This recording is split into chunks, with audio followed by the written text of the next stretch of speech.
So hi guys, welcome back to the ICC Women's T20 World Cup of 2026. The New Zealand women are taking on Sri Lanka women today. New Zealand losing to West Indies in their opening game. This is a shocker actually, the way they lost. Sri Lanka playing their first game today and they'll be looking to get off to a good start in this game here. New Zealand women have won the toss and they have elected to bat first. It's a good decision because we have seen scores getting defended in this Women's T20 World Cup, that is for sure. So Isabella Gaze and Georgia Plimmer opening the batting for New Zealand women here, and it looks like Isabella Gaze has been dismissed. Mithali Ayodhya is opening the bowling for Sri Lanka women. Sri Lanka playing their first game today. They are just having a check whether the catch carried or not. Oh, in fact, Sri Lanka have already played a game. Sri Lanka, I think, Sri Lanka women lost their first opening game against England women, so it is their second game today. Second game for both the teams. Both these teams are coming off losses. New Zealand women lost against West Indies women in their first game, and now Sri Lanka women lost to England in their first game. So one of these teams will get their first win today, that is for sure. It's a must-win kind of a situation for both these teams. I think that's a low catch that has carried. Some away movement there for Mithali Ayodhya. And Sri Lanka women getting an early breakthrough. Defending champions New Zealand women in a little bit of trouble here. Isabella Gaze out for 4. And New Zealand women are 4 for 1 after 3 balls.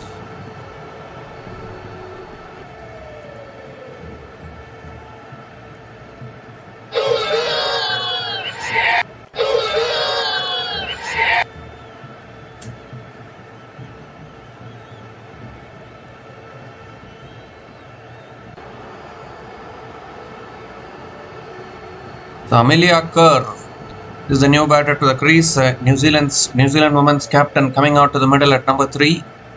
New Zealand women are the defending champions, of course.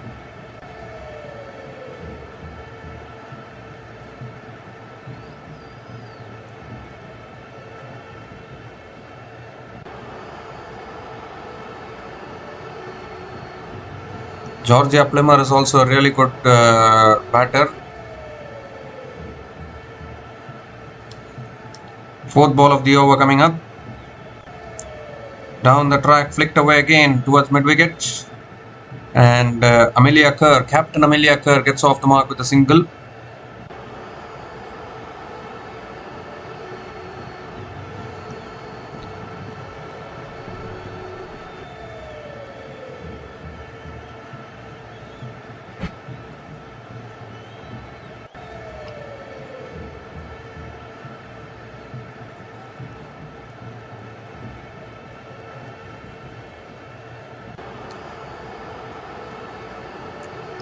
This time punched down to mid-off. And another dot ball from Mithali Ayodhya.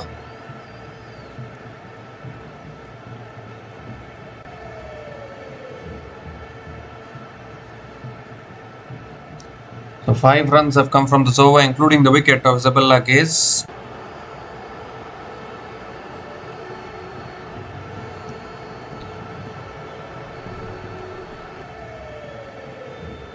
Last ball of the over. This time driven again down to mid-on. And another dot ball to finish the over. So 5 runs came from that over, including the wicket of Isabella Gaze. And New Zealand women are 5 for 1 after 1 over.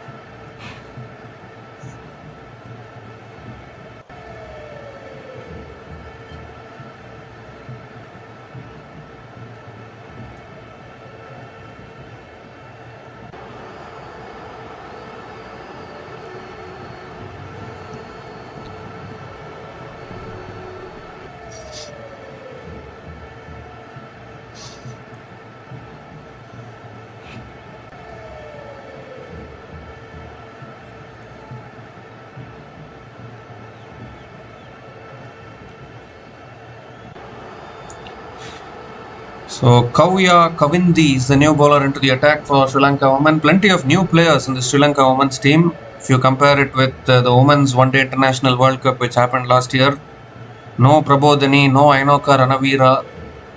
Plenty of new bowlers. We are seeing fresh faces. That's punched again. Oh, beats that fielder at covers. Towards deep extra covers. And Amelia Kerr picks up a single to start the over.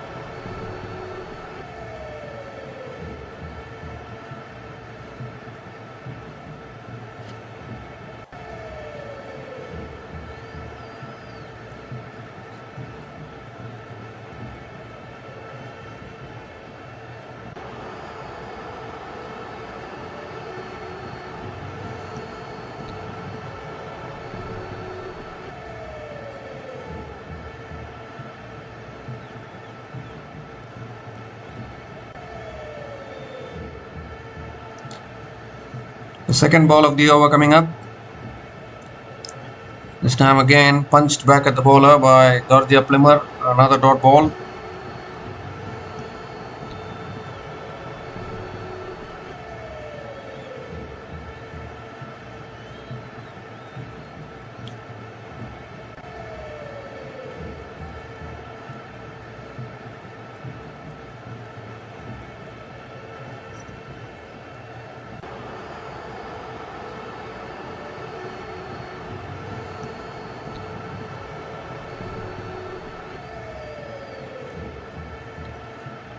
Ooh, comes down the wicket. Was there a nick there?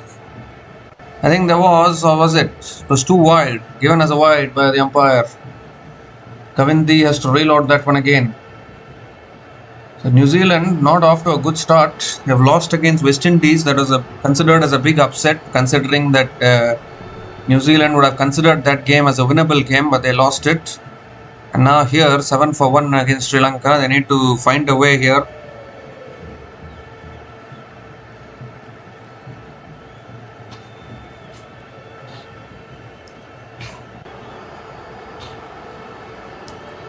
This time down the wicket in the air. One bounce to mid-on. Oh, there was a chance of run out at the non-striker's end as well. Complete miscommunication. And in the end, they haven't taken the single.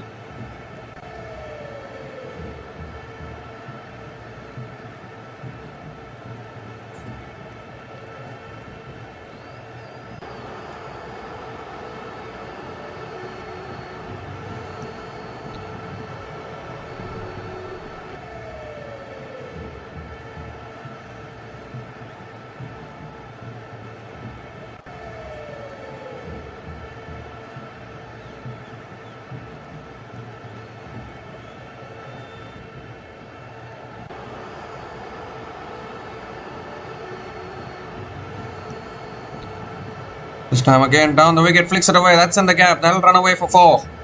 So finally, Georgia Plimmer gets off the mark. A beautiful flick shot straying onto the patch there, Kavindi. And Plimmer gets off the mark with a boundary.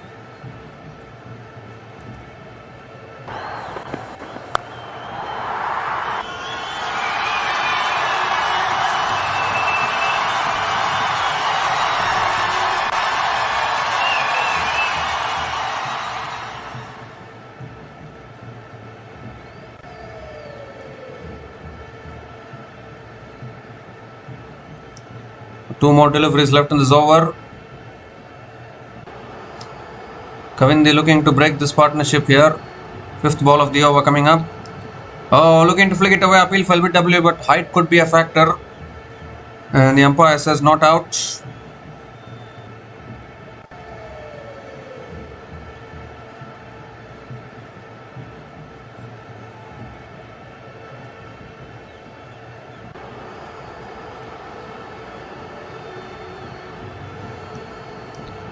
One more delivery left in this over. 6 runs from this over so far.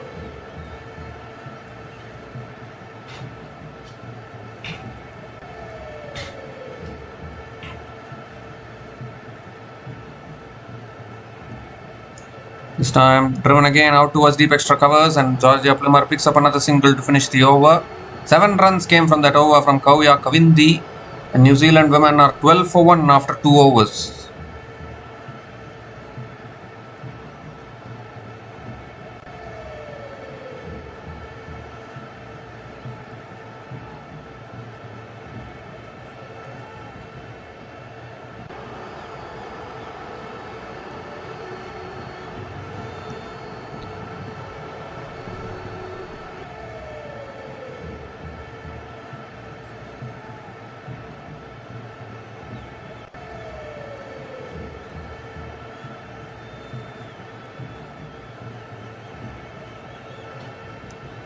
So Mithali Ayodhya continuing into her second over, and straight away Fliplimmer comes down the wicket, hits it towards mid-off. Another dot ball to start the over.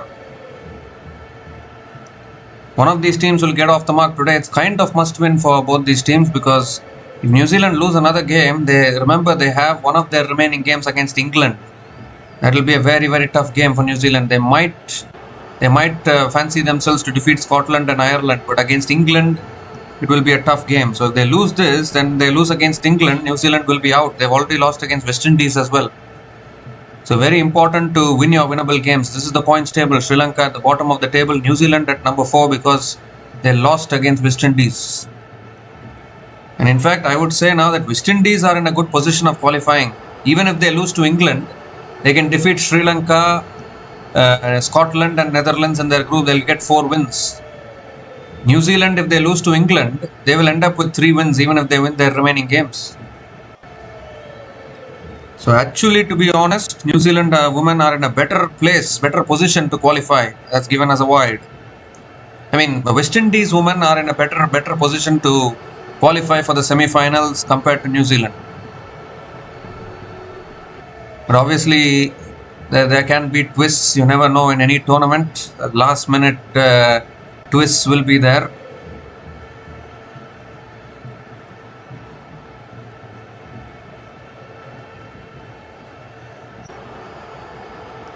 This time down the wicket again, flicked away towards mid-wicket, and another dot ball from Ayodhya. Well, we've heard of Ayodhya temples in India. How about Mithali Ayodhya, name of a women's cricketer from Sri Lanka? Normally, when you hear the name Ayodhya, you think of temples. Okay, which is the temple he's talking about?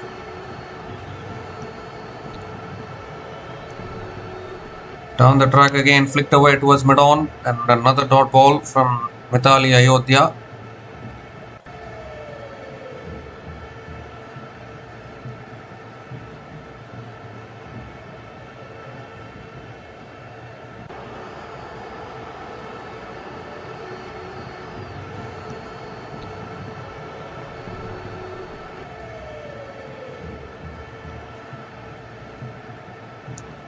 Two more deliveries left in this over.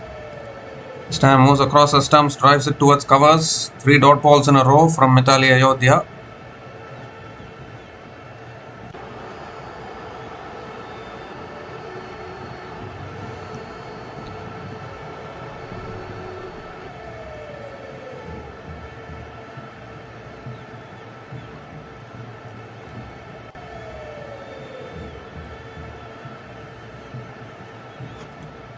Oh, that's driven beautifully in the gap, out towards deep extra covers, and Amelia Kerr picks up another single to finish the over. 3 runs came from that over from Mithali Ayodhya, and New Zealand women are 15 for 1 after 3 overs.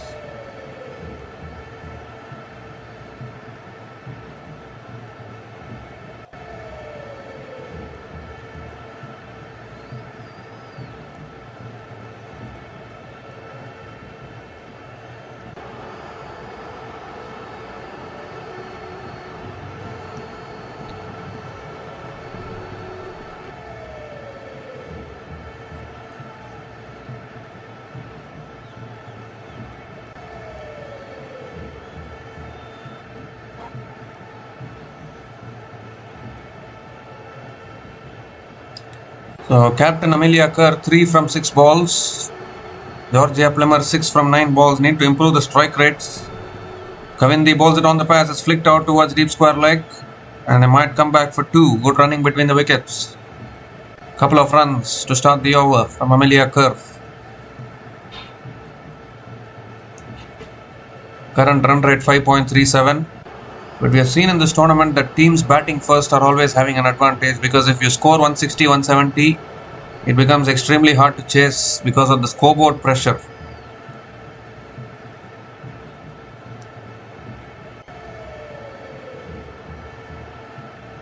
This time flicked again, straight to short mid wicket. Another dot ball here from Kavindi.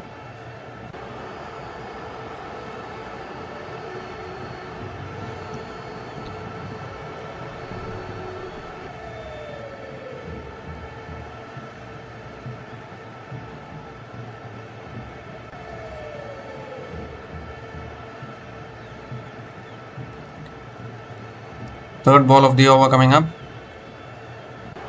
Edged towards short third man, and another dot ball from Kavindi.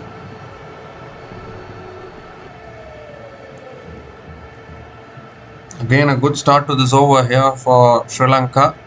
It's 2 runs coming from this over. Yesterday we saw the Sri Lanka A winning their game against India A.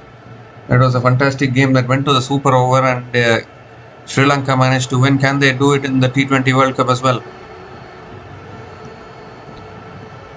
You never know actually about the Sri Lankan team. They are a very, very funny team. They can upset anyone on a given day.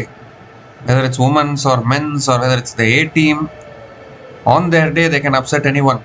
Anyone remembers the Women's Asia Cup 2024 final, where Sri Lanka Women's Asia Cup 2024 final, in which Sri Lanka women defeated India women in that final and won the Asia Cup. I don't think many people didn't expect Sri Lanka women to defeat India women in that Asia Cup final, that Women's Asia Cup 2024. And Sri Lanka women are the holders of the Women's Asia Cup currently. That's up in the air. Mid-on. Over mid-on. It won't reach the boundary, will it? Ball slowing down in the outfield. Georgia Plummer comes back for a couple of runs.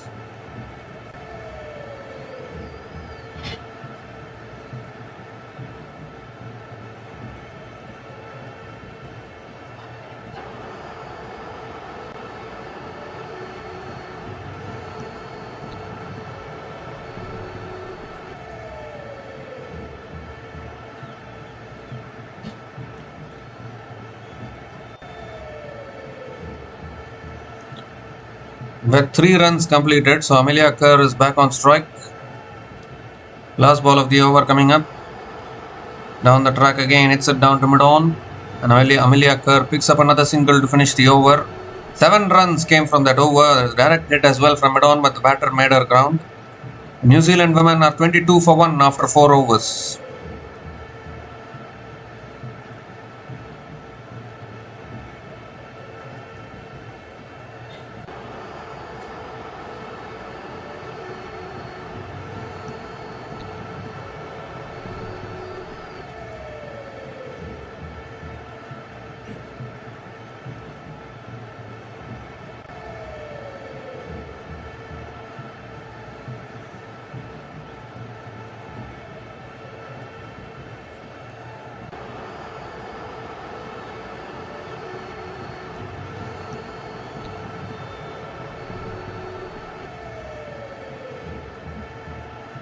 So Mithali Ayodhya continuing into her third over.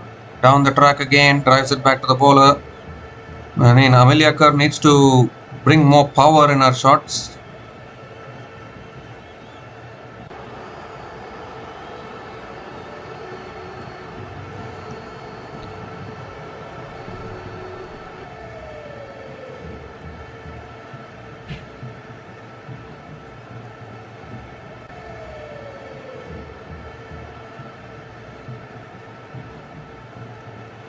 This time driven down the ground, past mid-off, and that'll run away for 4. Fielder put in the dive at mid-off, but unable to stop it.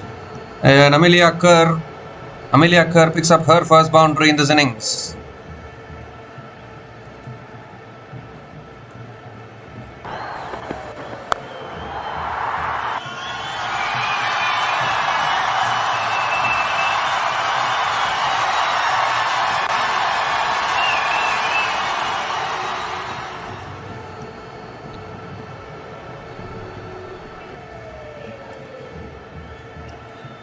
So third ball of the over coming up. Amelia Kerr 11 from 13 balls. Oh, pulled away beautifully towards deep mid wicket. And that races away for 4. No one back there at deep mid wicket. And now Amelia Kerr beginning to go after the bowling. Just dragged down on this occasion, and Amelia Kerr picked the length up beautifully. She's been in really good form in the bilateral series prior to this Women's T20 World Cup. Only a question of whether she can bring that form into this World Cup.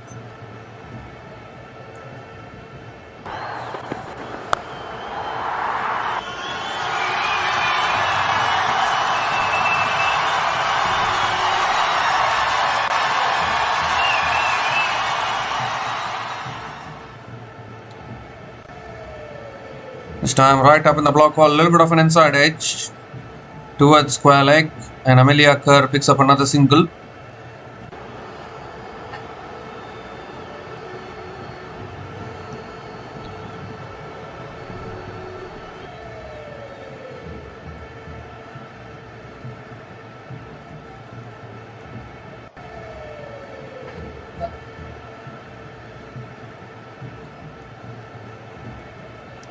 Two more deliveries left in this over. Ooh, full again, flicked away towards mid-wicket. Another dot ball from Ayodhya, Mithali.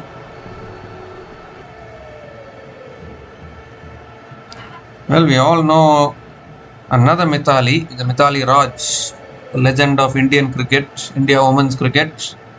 But Mithali Ayodhya, another Mithali has arrived in women's cricket, that is for sure.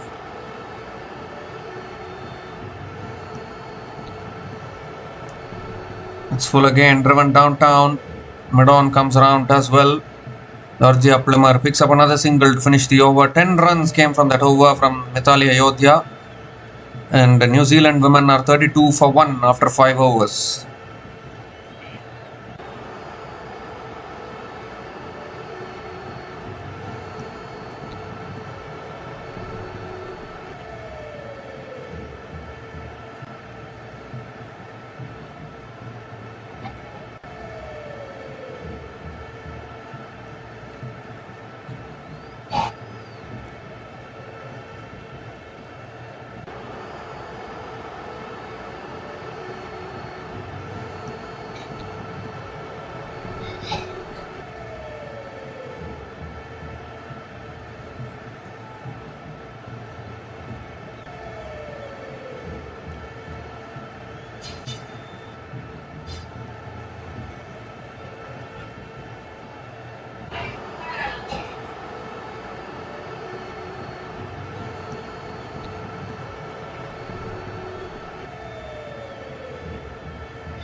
Sugandhika Kumari into the attack.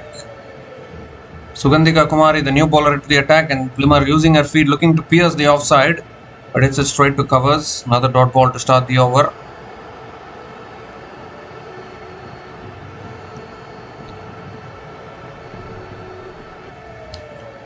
Ooh, looking to cut it away inside edge towards short fine leg. Oh, was there a run out there? Was there a chance of run out? I think there was. I'm going to have a look at the third umpire. A big inside edge there. Not out it is.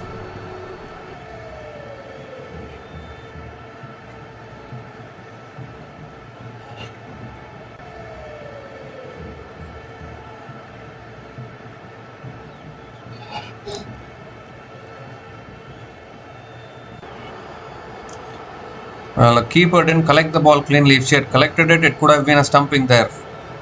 In fact, they were appealing for the run out. It was actually a stumping, but the keeper didn't collect the ball. So that is why it's not out. This time again down the wicket, drives it back at the bowler. Another dot ball here from Sugandhika Kumari.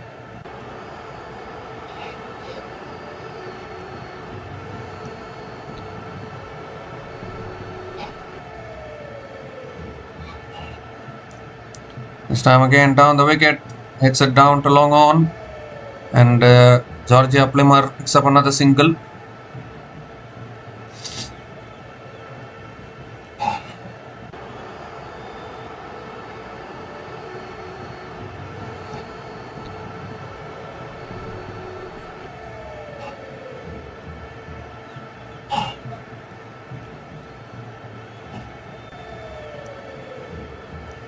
This time again down the ground from Amelia Kerr towards long on. Picks up another single.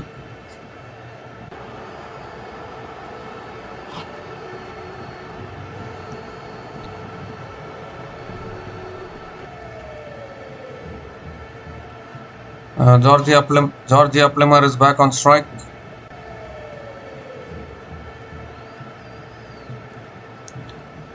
Again down the track, down the ground, pass mid off, and that'll run away for 4. Beautiful use of the feet once again.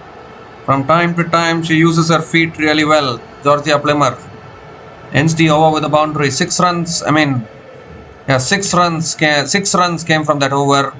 And New Zealand women are 38 for 1 after 6 overs after the power play.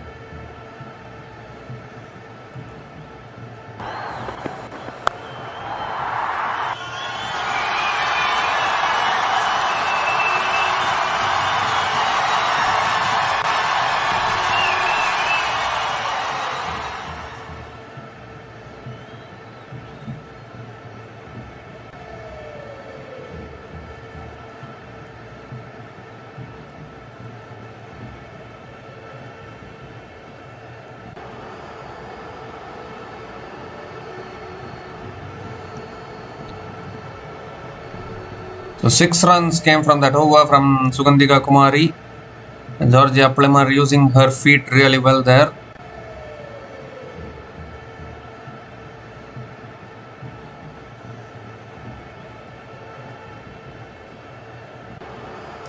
The power play has been completed for New Zealand women.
Chamari Attapattu is the new bowler into the attack for Sri Lanka women.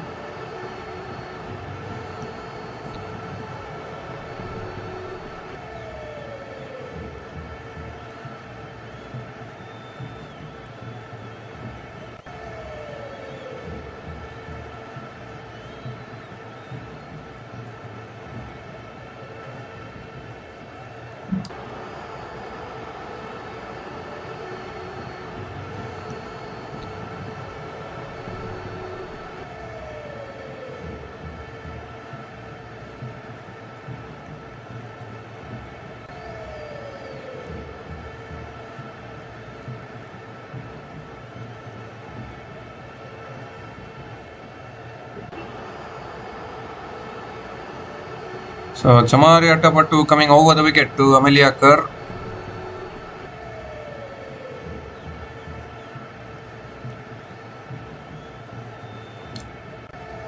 This time flicked away by Amelia Kerr, down to long on, and picks up another single to start the over.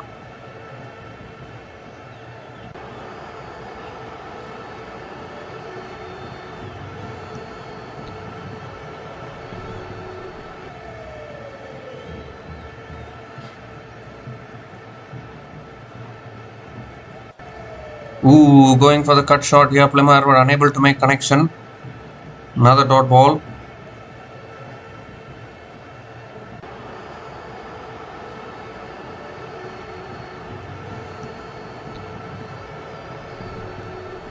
This time again tossed up, hits it down to long on. Plummer again picks up another single.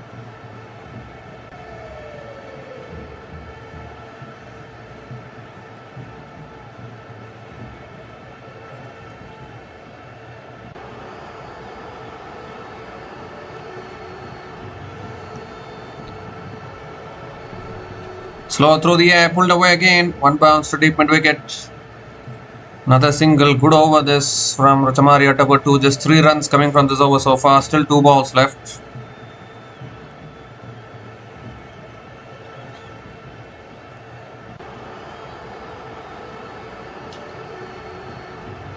Again down the track, hits it down to long on. And Georgia Plummer picks up another single.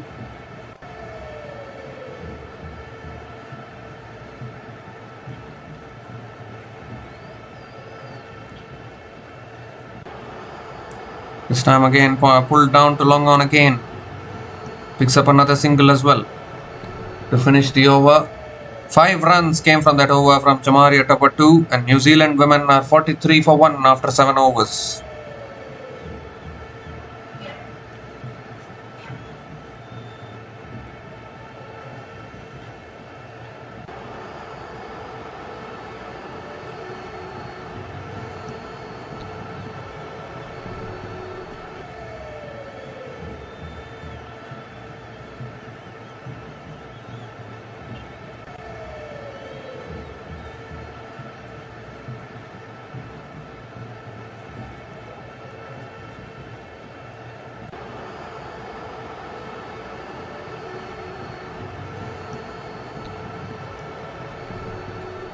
So Sugandhika Kumari now into her second over, and straight away tossed up down the track, hits it back at the ball, another dot ball to start.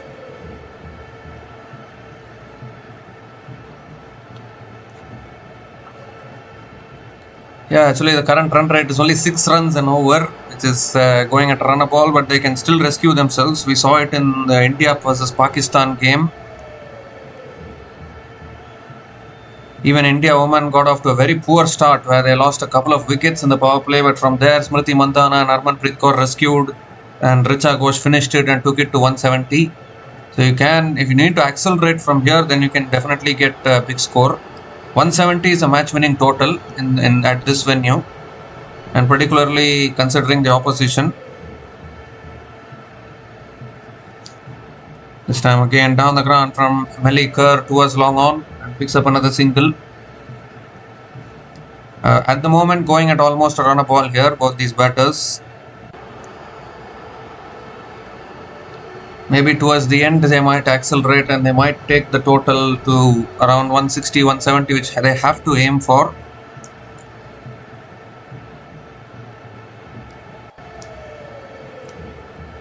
Because these are not like Indian conditions where you will only see flat pitches and you will see big totals on the board. It's not like that. Where when you go outside of India, the conditions will keep on changing. You need to be playing according to conditions. You cannot always score 200 in every venue. That's beautifully played through covers, and that might run away to the boundary. Will it? Yes, it will. Amelia Kerr using her feet beautifully there, hitting it through covers. 50 comes up for New Zealand. 50 comes up in 7.5 overs at the loss of 1 wicket.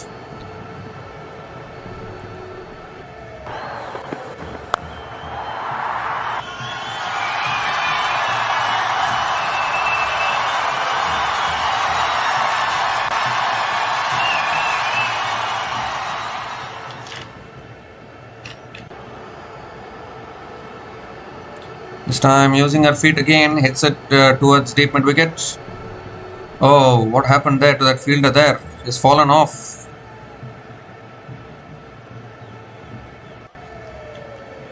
Fielder tumbling and falling down. 2 runs to finish the over. 10 runs came from that over from Sugandhika Kumari.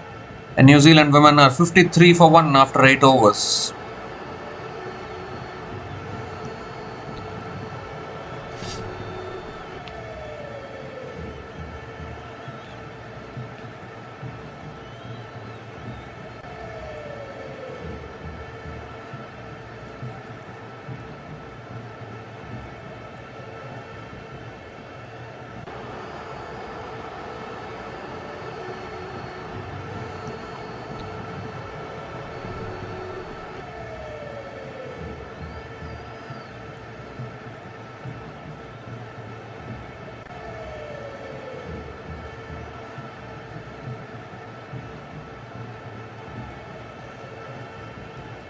So there's a new bowler into the attack now, Madhushani into the attack, cut away in the air and taken at point. And the second wicket goes down for New Zealand. It was too close to cut, I think. He just cut it in the air, a brilliant catch, diving forward at point. And Madhushani strikes straight away, bowling change has worked. Nimasha Madhushani has struck of the very first ball of her spell, breaks this partnership. 49-run partnership has been broken. Georgia Plimmer has to go. And both the openers dismissed now for New Zealand women. Plymmer out after scoring 18 from 22 balls. And New Zealand women are 53 for 2 after 88.1 overs.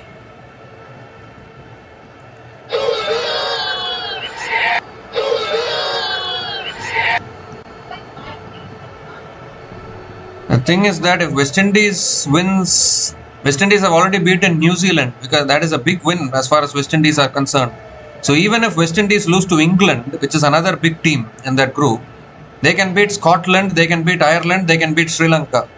They'll get 4 wins. New Zealand, if they lose to England, there will be 2 losses. Even if they win their remaining games, 3 wins, they can't qualify. England can qualify. England and West Indies. So that is what I'm trying to say.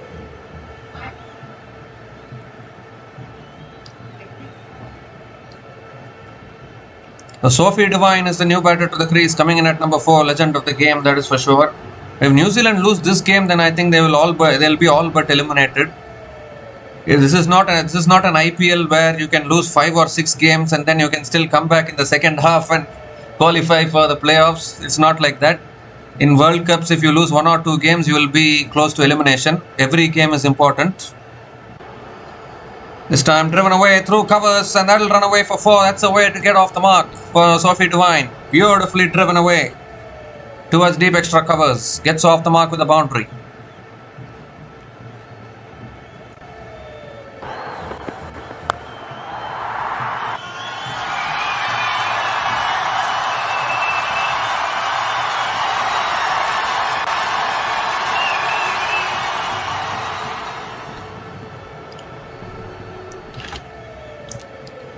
I don't expect New Zealand to lose this game, but even if New Zealand loses this game, well, this game, Scotland game and Ireland game are not that important. England game is very important for New Zealand. New Zealand loses against England, then they have to hope that West Indies lose to either of Sri Lanka or Scotland or Ireland. Because West Indies already have 1 win. They can get 3 more wins by defeating Sri Lanka, Scotland and Ireland, even if they lose to England. So that will become a problem for New Zealand then. And that is why you need to win your winnable games. New Zealand should have won against West Indies. You cannot take things easy when it comes to World Cups. 1 win here, 1 win there, 1 loss here, 1 loss there can affect your campaign when it comes to World Cups. That's pulled away again by Amelia Kerr. 1 bounce to deep square leg and picks up another single.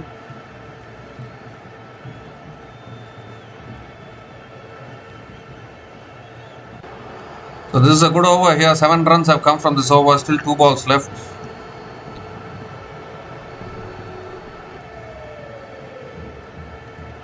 This time again down to long on. Another single for Sophie Devine.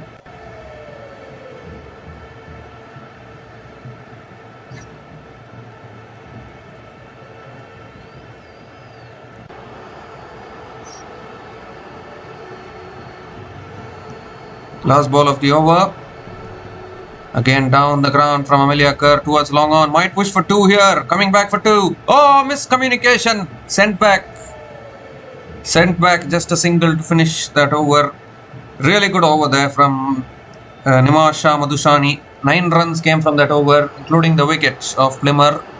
The New Zealand women are 62 for 2 after 9 overs.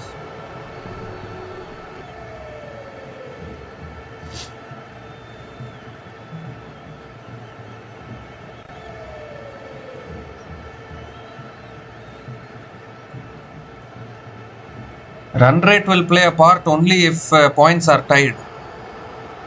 West Indies can get to 4 wins. New Zealand, if they lose to England, they can finish their campaign with 3 wins. So West Indies will be 1 win ahead of New Zealand because West Indies have beaten New Zealand. England have already beaten Sri Lanka. England can beat Scotland, Ireland and New Zealand because obviously I mean, form-wise, if you look at it, England are a bigger team than New Zealand. If New Zealand can beat England, then maybe New Zealand can make it through to the semi-final. But that game becomes very, very important as far as New Zealand are concerned. Kavisha Dilhari, new bowler into the attack, starts with a dot ball.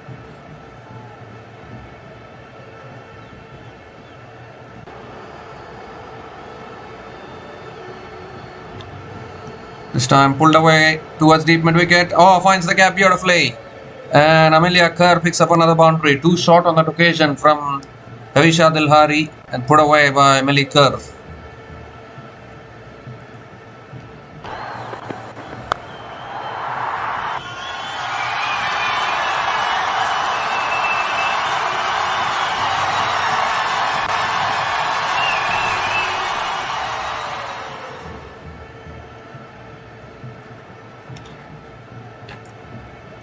This time tossed up again, hits it down the ground to long on, and Melly Kerr picks up another single.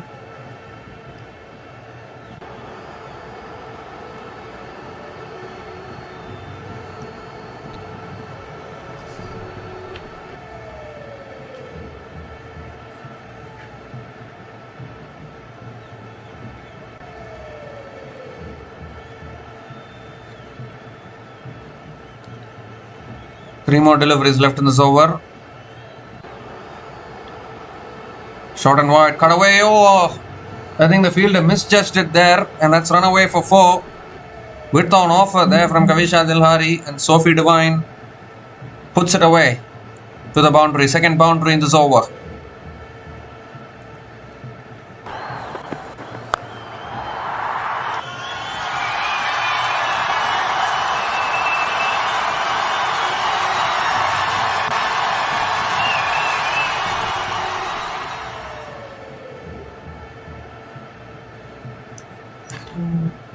Two more deliveries left in this over. That's flicked away again by Sophie Devine down to long on, and Devine picks up another single. We call it as divine intervention.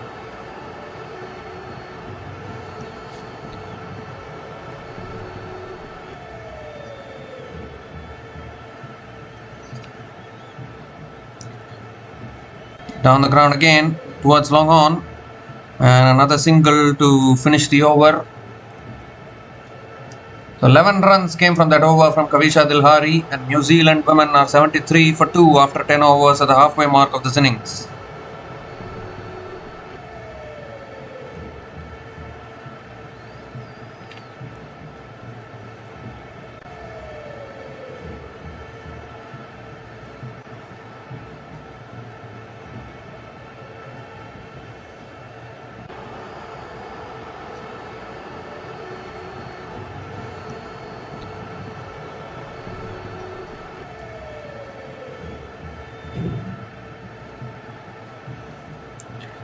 Chamari Attapattu into the attack, down the wicket again. Amelia Kerr down to long off, and picks up another single to start the over.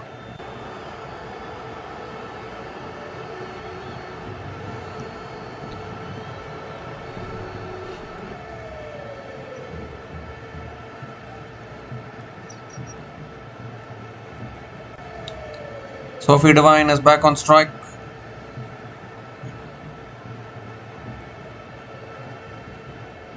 Oh, that's a wide down the leg side. Attapattu has to reload that one again.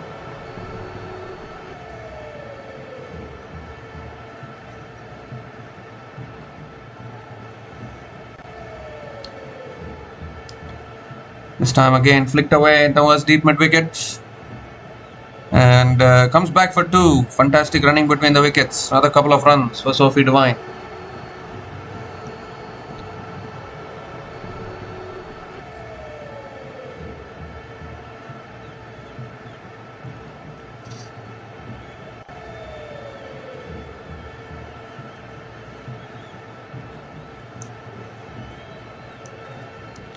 Swung away leg side, Devine in the gap for 4.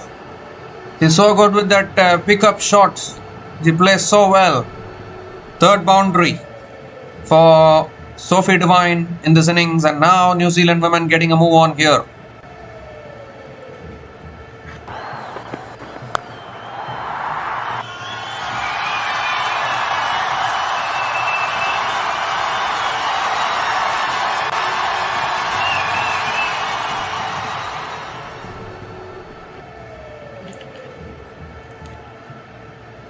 This time again slow through the air, flicked away by Sophie Devine towards deep mid wicket, and picks up another single.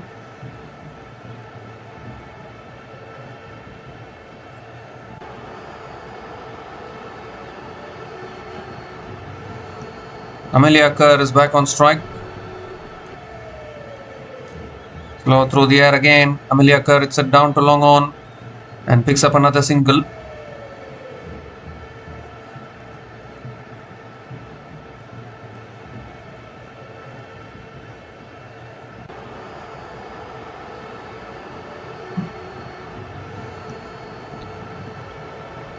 Shot this time, pulled again. To a deep mid wicket comes around. And Sophie Devine picks up.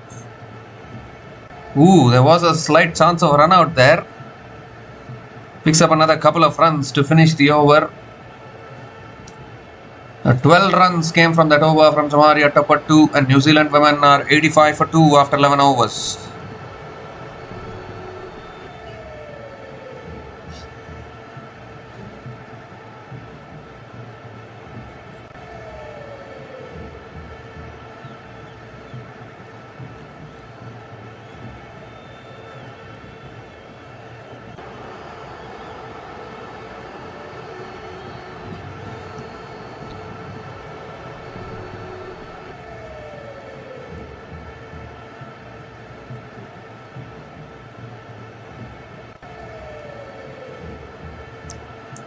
Nine more overs left in this innings. Nimasha Madhushani continuing into her second over. It's down the track again, and Amelia Kerr hits it down to long on and picks up another single to start the over.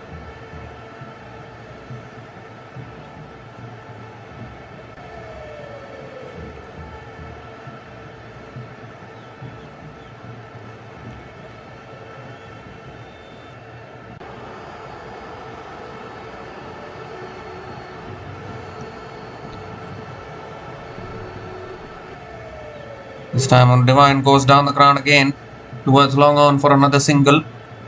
2 singles to start this over. Melly Kerr is back on strike.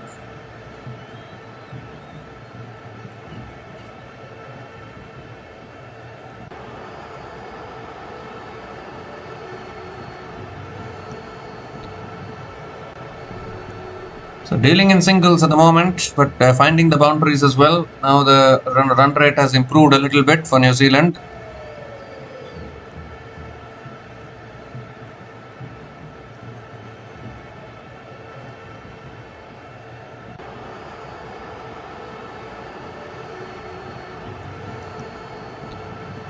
This time short and wide, cut away straight to the fielder. Another dot ball. Might have been a wide if she had left it.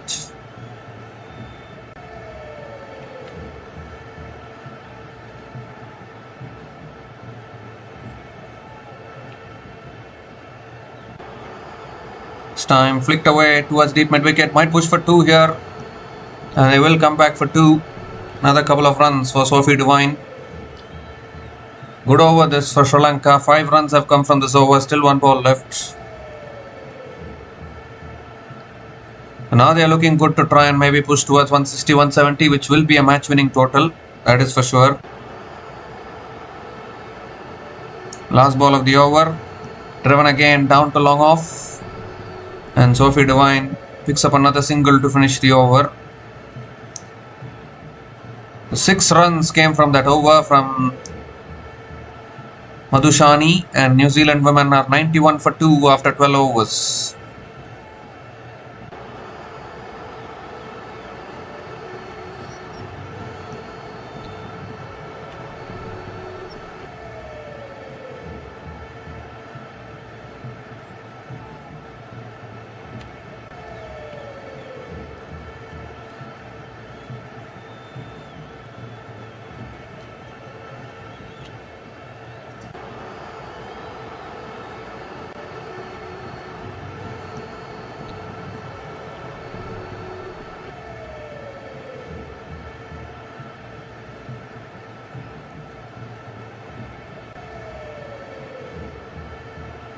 So 8 more overs left in this innings, and New Zealand women are now 91 for 2 after 12 overs.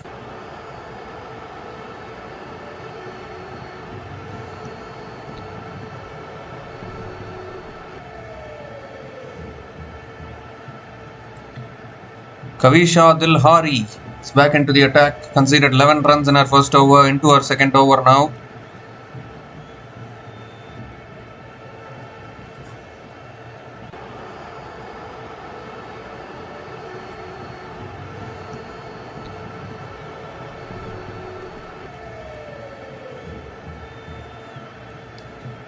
This time driven down the ground towards mid-off, and Sophie Devine picks up another single to start the over.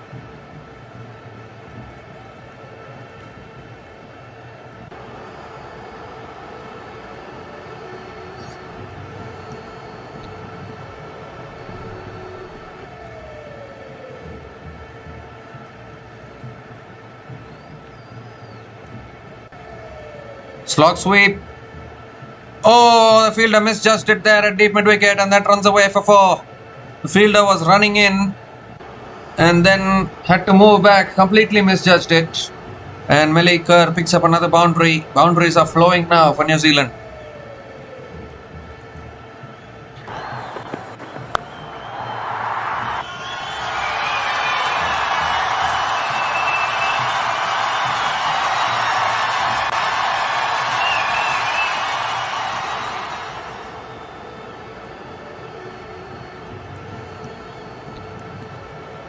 Third ball of the over coming up.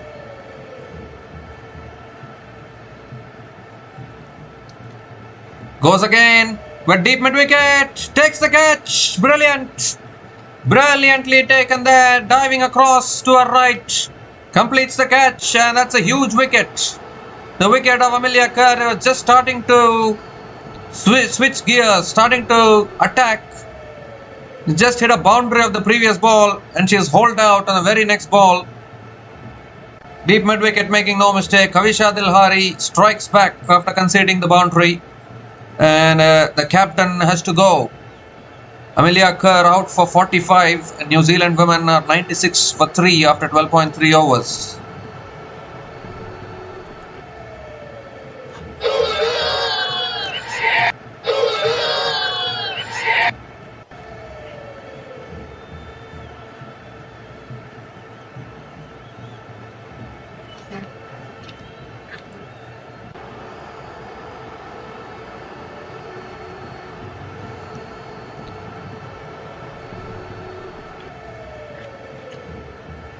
So Brooke Halliday is the new batter to the crease, coming in at number 5 for New Zealand.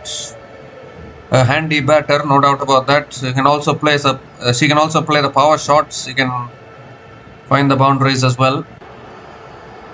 Winning the toss is becoming very important. In England, winning the toss and batting first has now become the trend as far as this tournament is concerned. You bat first, you post 170, 180, and then let the conditions and scoreboard pressure take over the chasing team. Whereas it's the complete opposite when it comes to Indian conditions. You win the toss and bowl first here. Everything is chaseable in India. But when you go outside India, nothing is, I won't say nothing is chaseable. Chasing becomes harder because the conditions change. It becomes pacer friendly, spinner friendly. It won't be a batting paradise.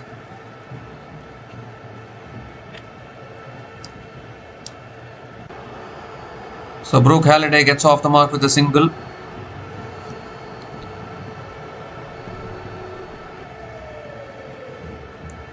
Seven runs have come from this over. Still one ball left.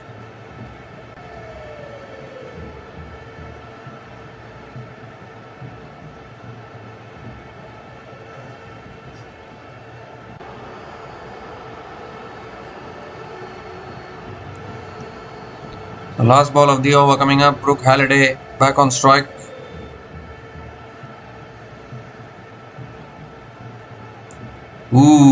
On the stumps again. Defended back to the bowler.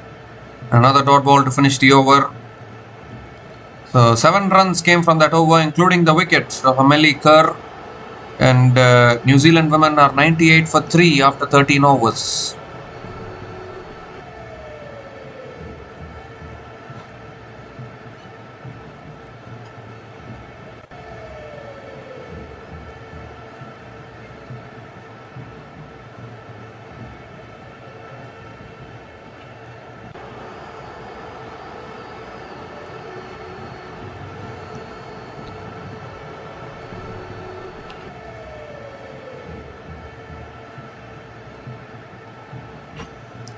So Nimasha Madhushani into her third over, and that's driven down the ground again by Sophie Devine towards long off, and picks up another single to start the over.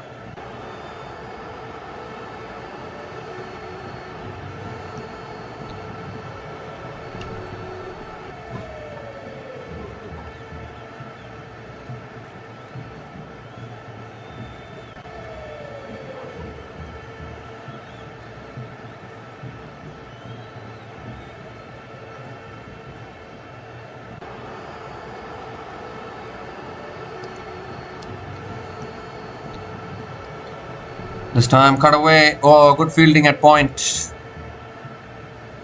Doesn't take the single. Another dot ball from Nimasha Madhushani.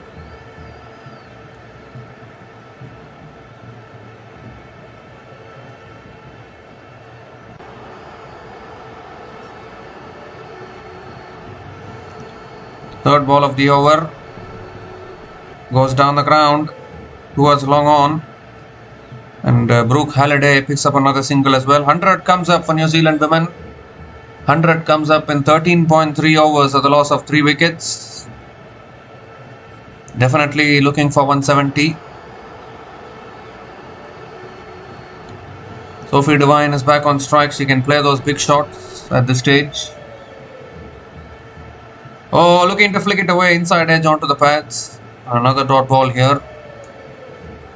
Such a legend, Sophie Devine, actually. Even at this age, she's able to be so dangerous with the bat, counter-attacking at its best.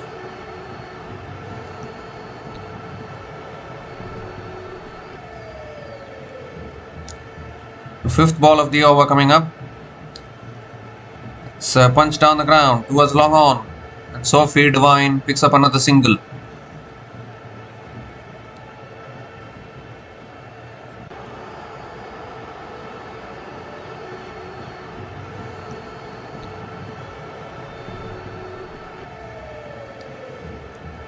So last ball of the over coming up. Brooke Halliday is back on strike.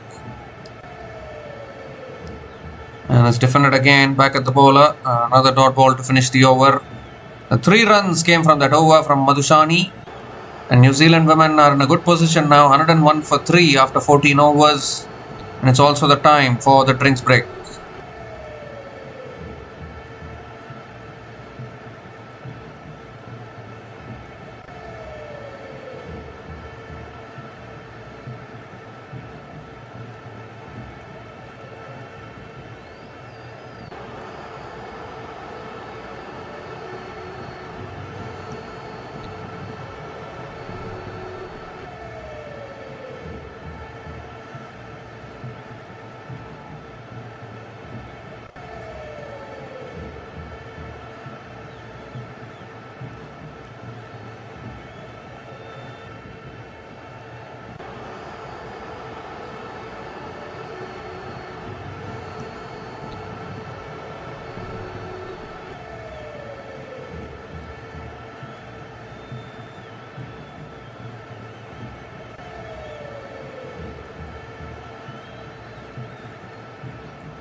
So Kavisha Dilhari is back into the attack now. We come to the end of the drinks break.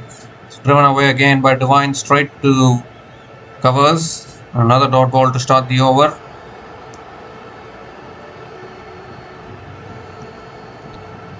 This time pulled again down to long on. Divine again picks up another single.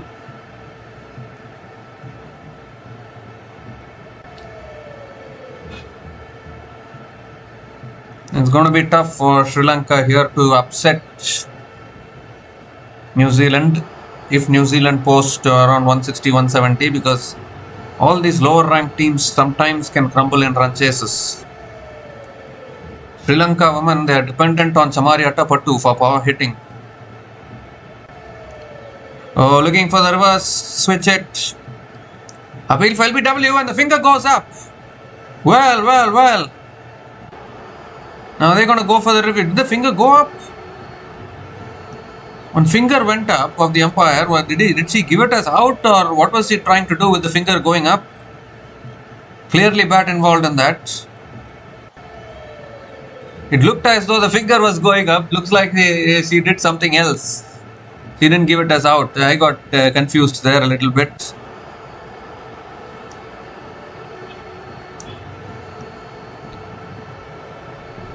Ooh, inside edge again. Another appeal for LBW. Bat was involved. Well, they are going for the review for this. Bat was involved in that.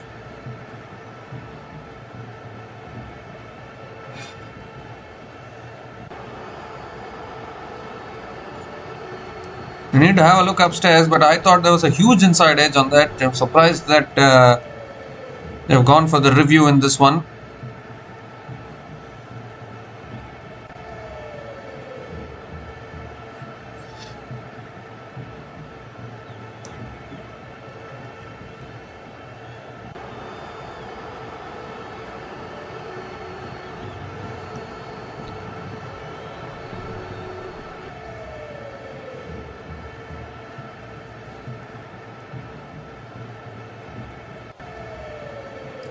Yes, replays confirm that there was a huge inside edge on that.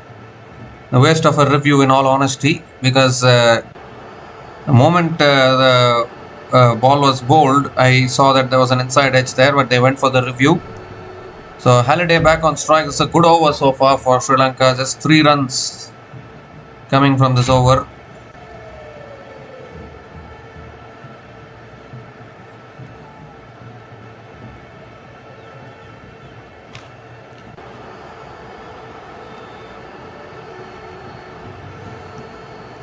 This time it's a wide down the leg side, has to reload that one again. Two more deliveries left in this over. That's on the path, swept. Oh, misfield at short fine leg. And that runs away for 4. That's a poor piece of fielding there. Should have stopped that one. It's gone straight through the legs and into the boundary for 4. First boundary here for Halliday in this innings, courtesy a misfield at short fine leg.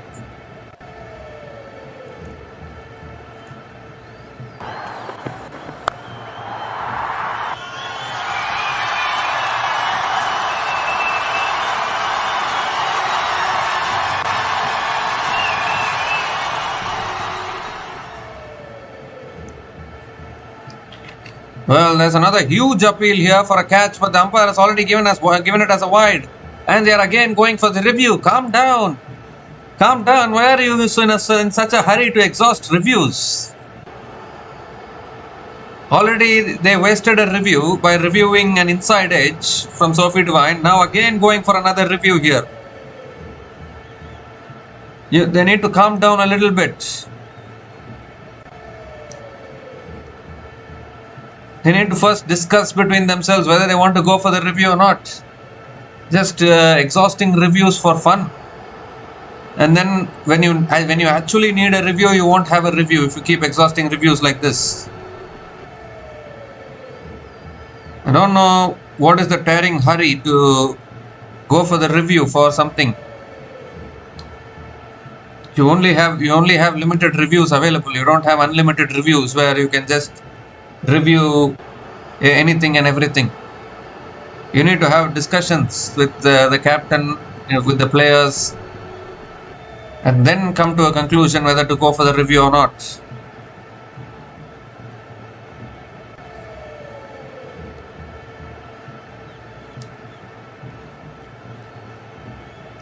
Well, it's already given us a wide. Doesn't appear to be any bat involved. It's just checking with the ultra edge.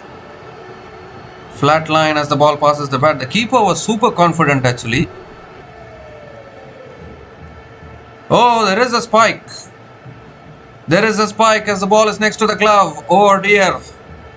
Turned out to be a successful review. Maybe this is why the keeper was super confident. But sometimes you need to calm down in these situations. You need to calm down, discuss properly, and then go for reviews instead of being in a hurry. But nevertheless, Kavish Abdulhari has got the wicket. Brooke Halliday is gone after scoring 7 runs from 8 balls. And New Zealand women are 109 for 4 after 15 overs.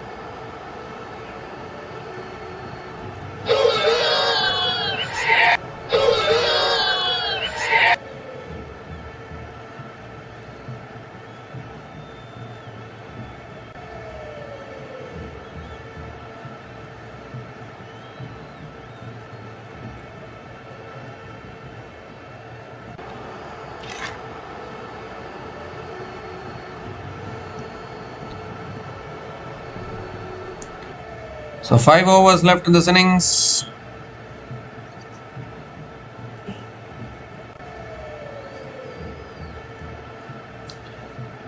Brooke Halliday unfortunately dismissed a strangle down the leg side there. An important wicket here for Sri Lanka.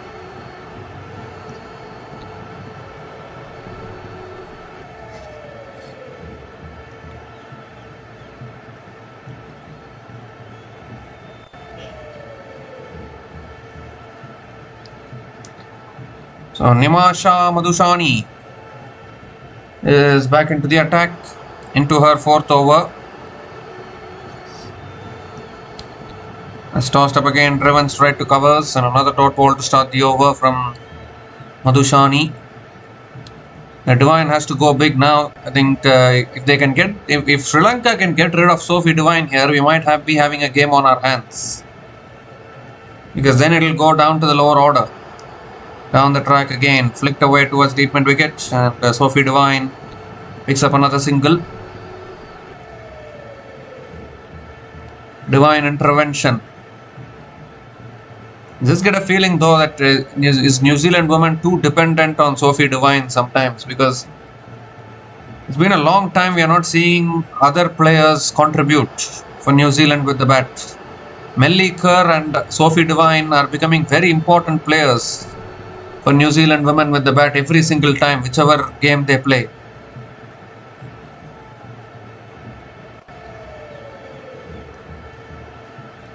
This time pulled again down to long on, and Maddie Green gets off the mark with a single.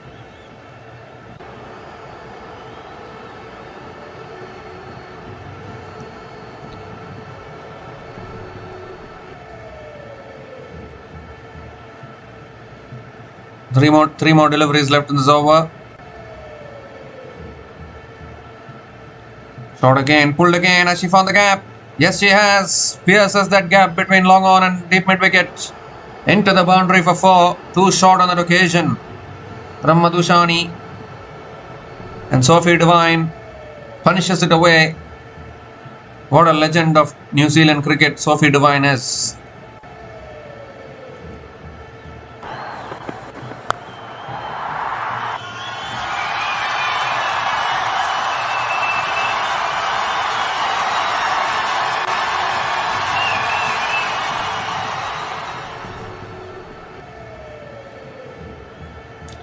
This time Devine flicks it away towards deep mid wicket again and picks up another single.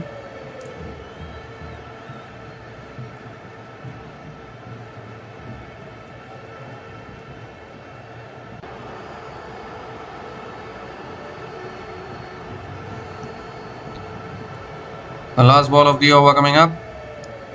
Flicked away by Maddie Green towards deep square leg and picks up another single to finish the over. 9 runs came from that over from Nimasha Madhushani, and New Zealand women are 117 for 4 after 16 overs.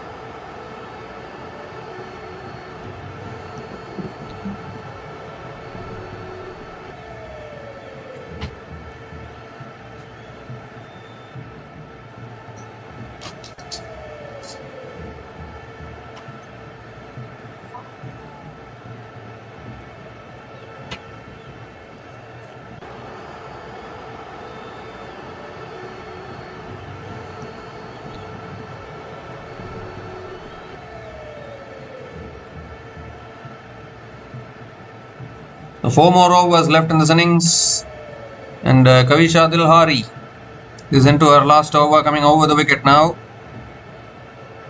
And that's punched away beautifully. It's in the gap, and that'll run away for 4. Beautiful placement from Maddie Green. Starts the over with a boundary. She can bat, that is for sure, Maddie Green.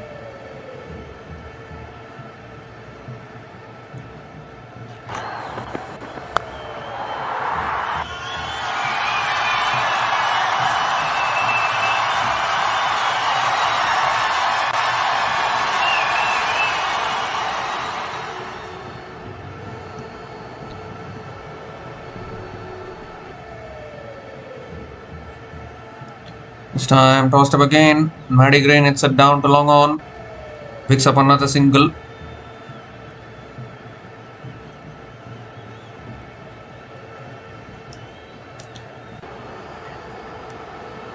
Sophie Devine is back on strike.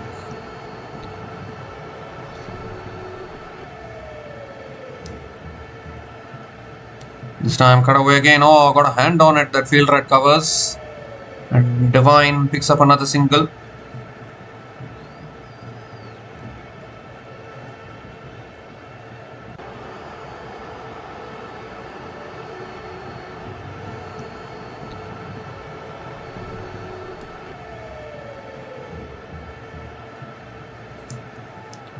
Tossed up, inside edge there from Maddie Green towards square leg. And picks up another single.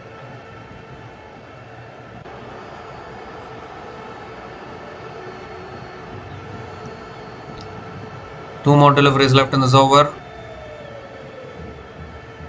Again flicked away again down to long on. Another single.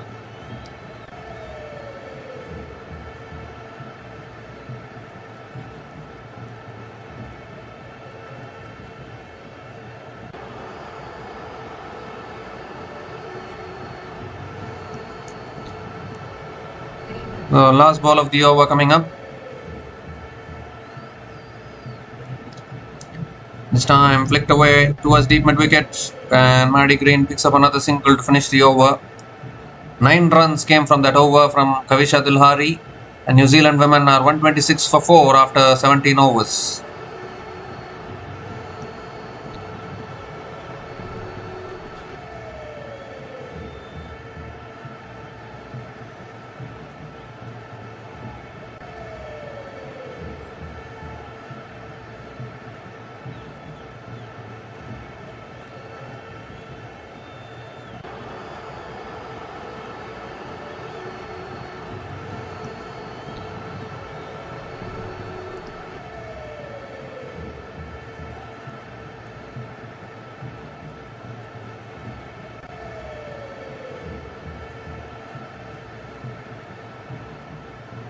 Sugandhika Kumari into the attack, and Maddie Green uses her feet. Oh, beats long on, puts in the dive there long on, but it goes straight through long on into the boundary for 4. So again, really good batting here from Maddie Green. Starts the over with a boundary.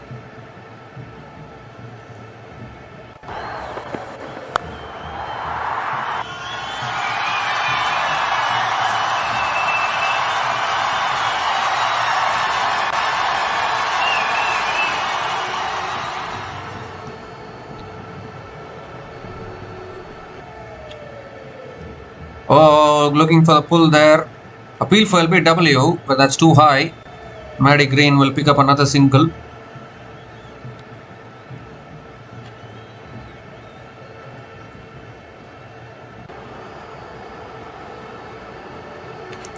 Sophie Devine is back on strike. Need to accelerate here. Only 16 more deliveries left in this innings. One leg by as it is for Matty Green. Devine 38 from 27. Set batter at the crease for New Zealand. Devine intervention every single time. Swings it away again, leg side again. Unable to get the timing. Towards deep mid wicket for another single. Well, if this total is in a chaseable range, and don't count out Sri Lanka, they can win this game. If Atapattu gets going, you never know. Atapattu is experienced enough actually. Sri Lanka women chased down 160 plus in the Women's Asia Cup final in 2024. You cannot count them out at all. And Sri Lanka also upset South Africa women in the 2023 Women's T20 World Cup, if anyone remembers. The finalists of 2023 Women's T20 World Cup. Sri Lanka defeated them.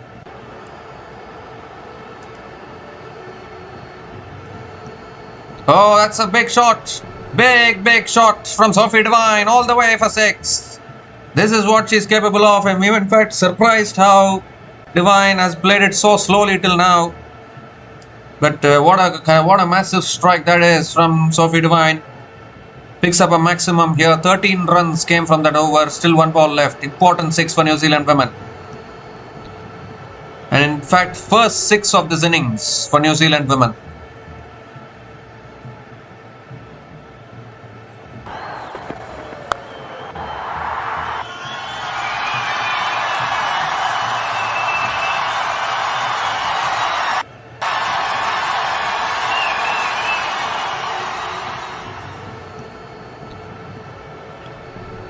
So last ball of the over. Down the track, hits it in the air. Long on, takes the catch.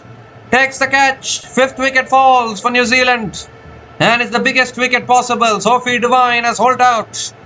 After hitting the 6, the very next ball looking to go again. Mistiming it big time. Simple catch down at long on. Sri Lanka strike again. And you cannot get a bigger wicket than this at this stage of this innings.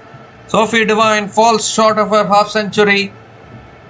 And only 2 more overs left in this innings. New Zealand not looking convincing in their batting, that is for sure.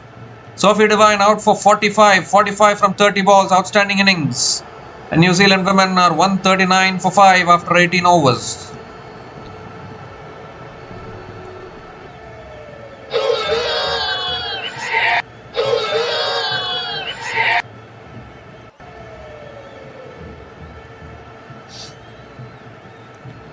Two more overs left in this innings. Easy Sharp is the new batter to the crease, coming in at number 7.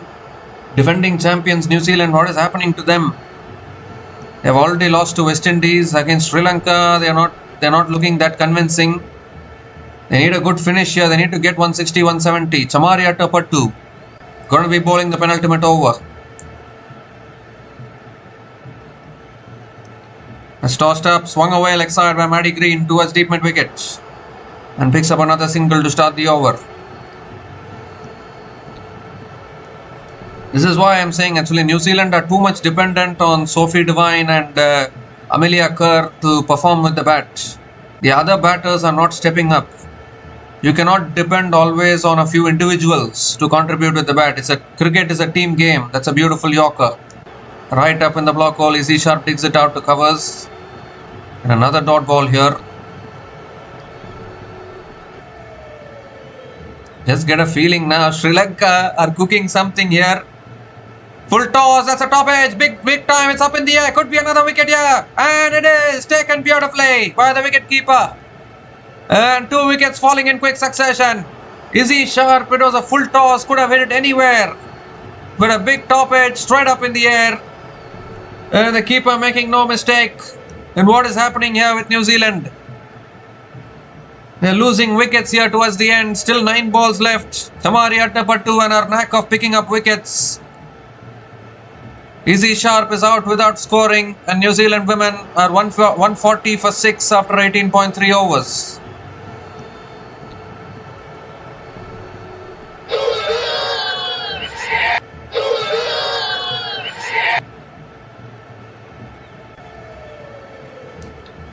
So Jaskar is the new batter to the crease, coming in at number 8. Down to the tailenders now. They need to give the strike back to Maddie Green, I would suppose, because Maddie Green is a power hitter.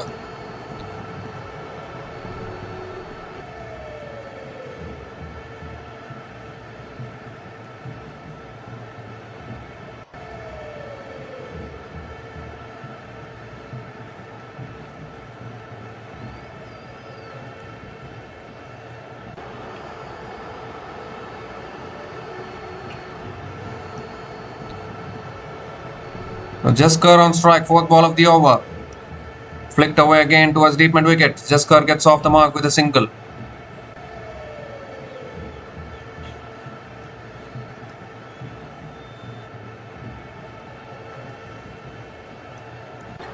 Two more deliveries left in this over.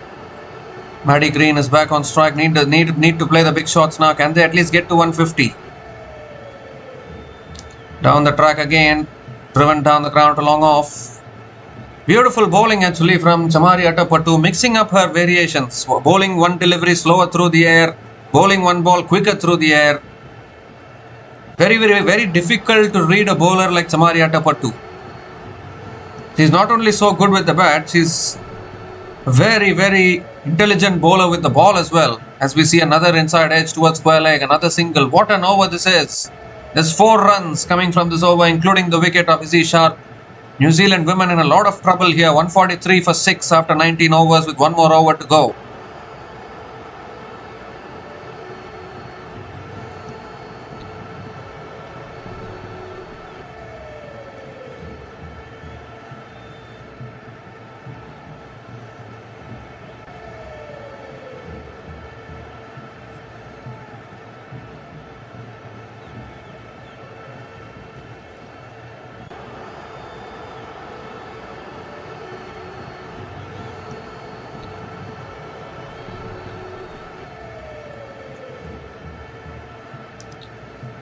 So Mithali Ayodhya will be bowling the last over for Sri Lanka.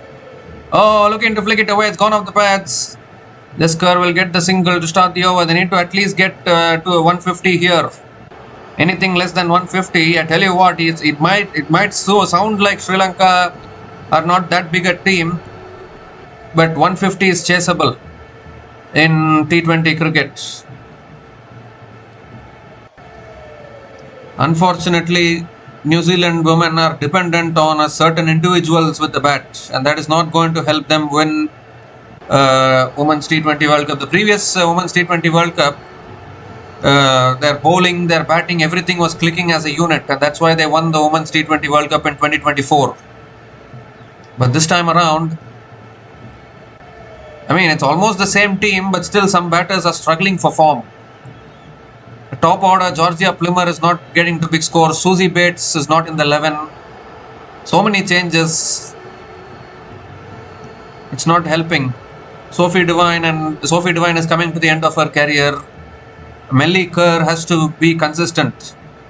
Again swung away leg side, just a single. Only 3 runs from this over so far. Still 3 balls left in this innings.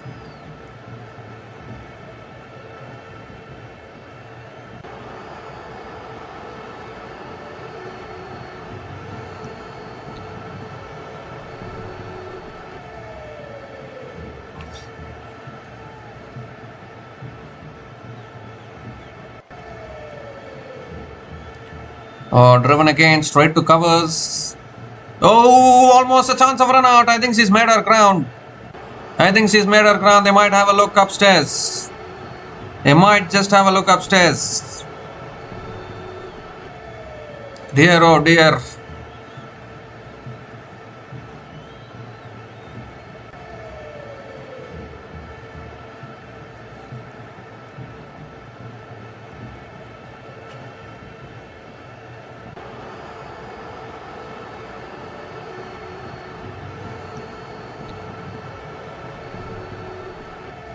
Fifth ball of the over. It's driven away by Jaskar out towards deep extra covers. He'll push for 2. And they will get to 149 now. 1 more delivery left in this innings. We were talking about 160, 170. New Zealand have not reached there. 149 is kind of a decent total. Sri Lanka will back themselves, that is for sure.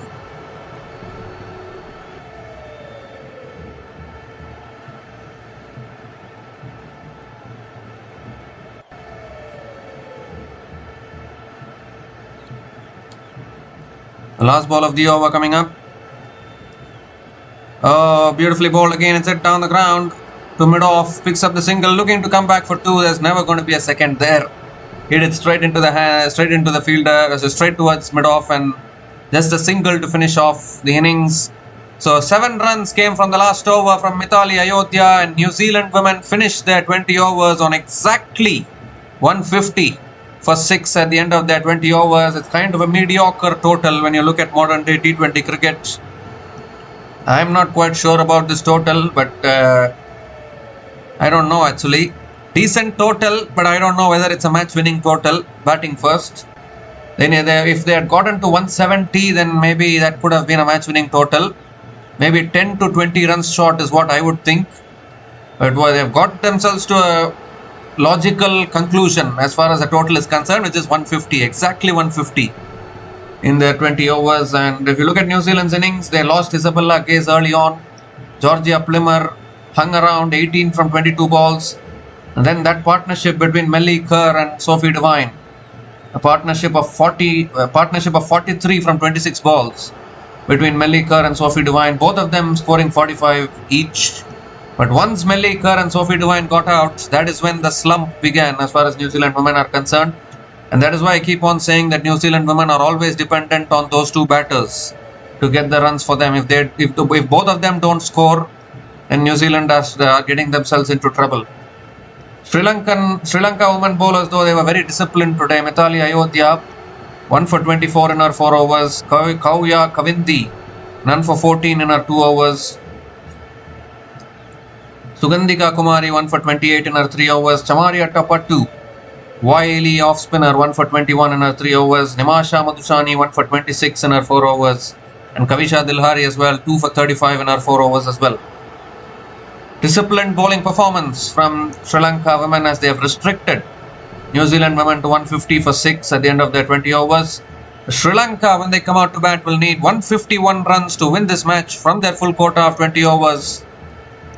Sri Lanka will need 151 runs to win this match from their full quota of 20 overs to pick up their first win in this ICC Women's T20 World Cup 2026. We'll be back again shortly to cover the run chase. Until then, please stay tuned.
Hi guys, welcome back to the run chase here. Sri Lanka off to a circumspect start here, 2 without loss after 1.2 overs. Bree Link bowling the second over. 151 is a chaseable target according to me, but I don't know whether I don't know what Sri Lanka are thinking after a slow start here. In all honesty, that's right up in the block wall. A bit of an inside edge from Samaria Tapatu and gets off the mark with a single.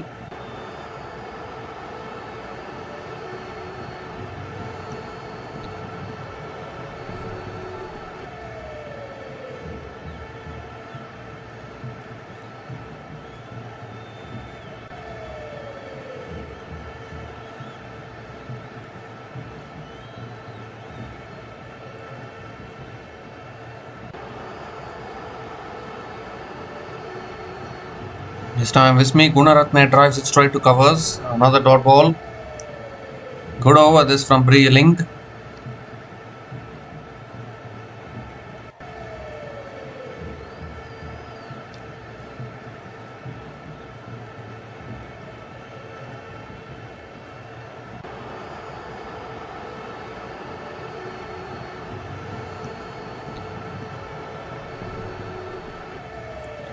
This time again on the stumps, driven towards covers.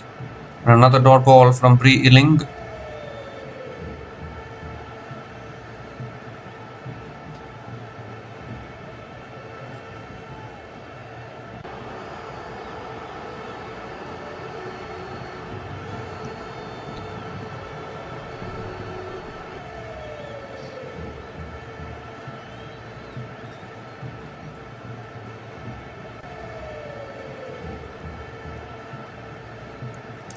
So Breeling coming around the wicket, and that's too high. It's bounced too high, and another dot. It's given as a wide, in fact.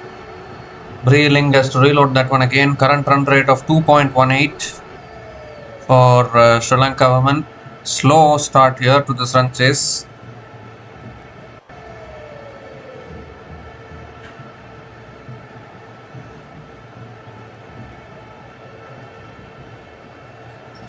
Last ball of the over, down the track again and drives it straight to covers. Another dot ball to finish the over.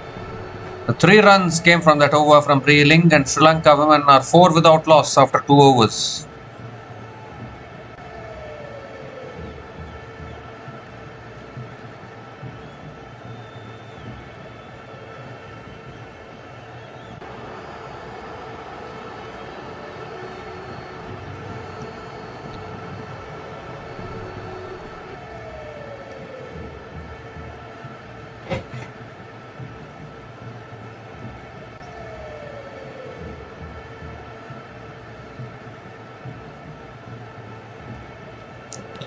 So Rosemary Mayer now into her second over, hold a maiden the first over of this innings. Oh, that's picked up beautifully by Samaria Tapatu. 1 bounce and into the boundary for 4. Full and angling onto the pads, and Atapatu is on her way with the boundary. First boundary of the innings for Sri Lanka women in this run chase.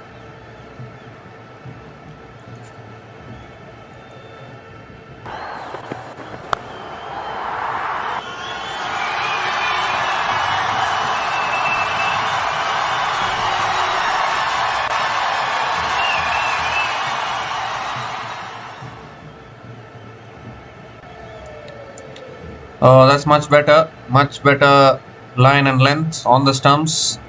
Atapatu defends it to covers. Another dot ball from Rosemary Mayer.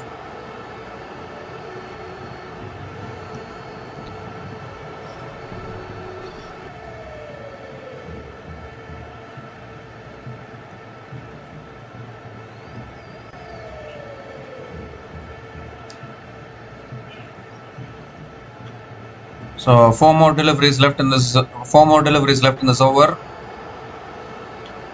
Oh, down the track, swings and misses. Another dot ball from Rosemary Mayer.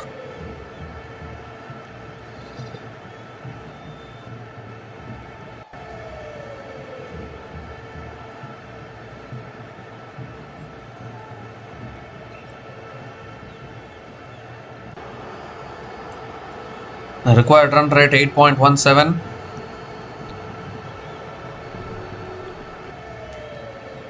Atapattu will have to lead from the front once again with the bat. It's pulled away again towards deep mid wicket, and Chamari Atapattu picks up another single.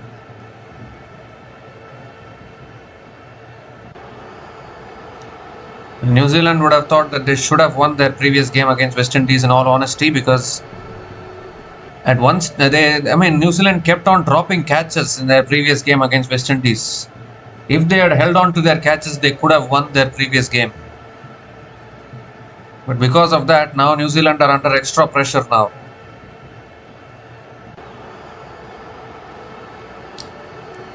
Goes for the drive again. Ismi Gunaratne unable to make connection. Another dot ball here from Rosemary Mayer.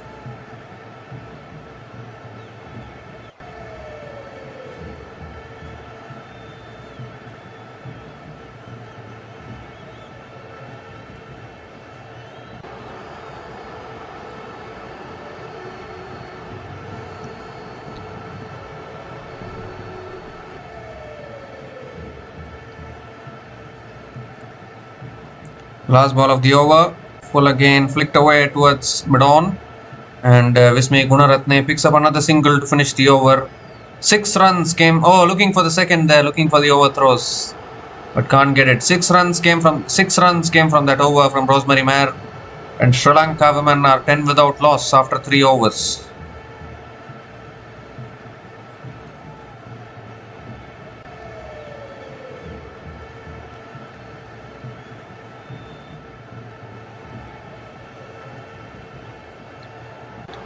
So just like New Zealand, a slow start from Sri Lanka women as well, but the important thing is to keep your wickets in hand in these kind of run chases.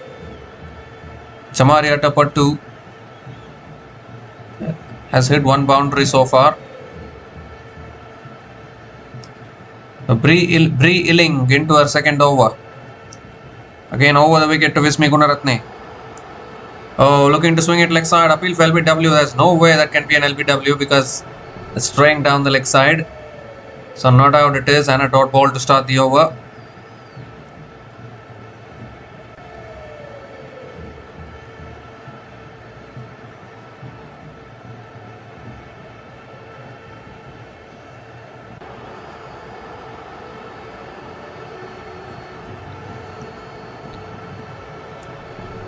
Second ball of the over coming up. Oh, it's driven, finds the gap, and that'll run away for 4. Beautifully driven there by Vismi Gunaratne, and she also picks up her first boundary in this innings. Too much width on offer from Bree Illing and put away by Vismi Gunaratne.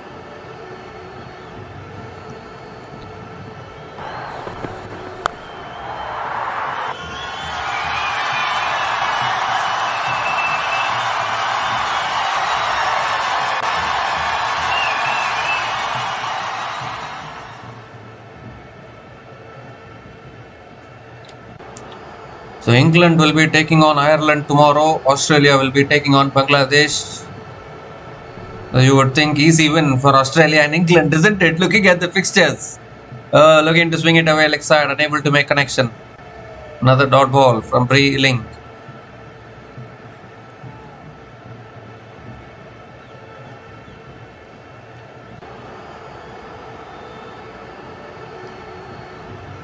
Three more deliveries left in this over. Vismi Gunaratne and Chamari Atapattu have hit 1 boundary each. That's pulled away again by Vismi Gunaratne towards deep square leg. Might push for 2 here. No, just a single for Vismi Gunaratne.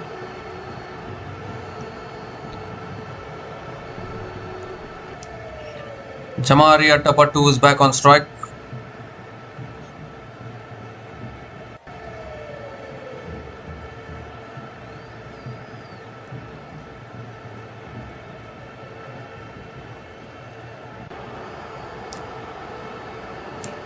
Two more deliveries left in this over. Looks for the drive there. Chamari Atapattu unable to make connection. Another dot ball from Bree Illing. I think Sri Lanka women will feel that they missed out on an opportunity to beat New Zealand women in the Women's One Day International World Cup, which happened last year. Because if anyone remembers, Sri Lanka batted first in that game. It was happening in Colombo. They batted first and posted 250 plus. And in Colombo, 250 plus is very, very tough to chase down. That's driven down the ground. Oh, landing short of mid-off. Atapattu picks up another single to finish the over. 6 runs came from that over from Pre-Ealing. And Sri Lanka women are 16 without loss after 4 overs. So yeah, coming back to that game in Colombo, Nilakshit De Silva played a fantastic knock and Sri Lanka went to 250 plus. And then the rain interrupted proceedings and they shared points. You never know if the full match had happened in that game. Maybe Sri Lanka could have defeated New Zealand as well in the One Day International World Cup, which happened last year. India women winning that World Cup in the end.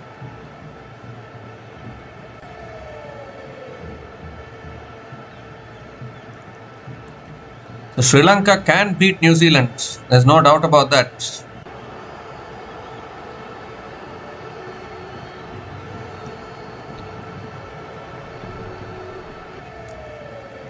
So Jesker is the new bowler into the attack for New Zealand. Chamari Atapattu is on strike.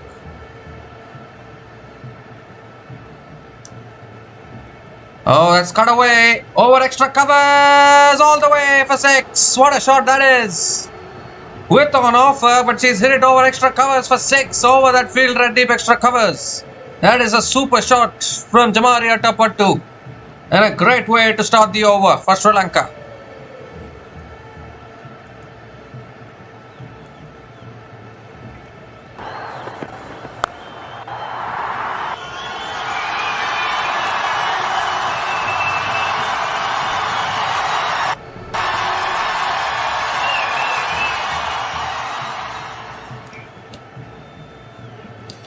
This time back of the length, hits it down to mid-off. Another dot ball here. I tell you what, if Chamari Atapattu gets going, then you never know. Out of all the Sri Lankan batters, Chamari Atapattu is one batter who can find the boundaries when it's needed. So you need to get rid of Chamari Atapattu if you want to have any chance in the game. Keeper has come up to the stumps, but it doesn't matter. It swung away again. Towards deep square leg for 4. 6 under 4 in this over. From the captain of Sri Lanka, leading from the front with the bat here.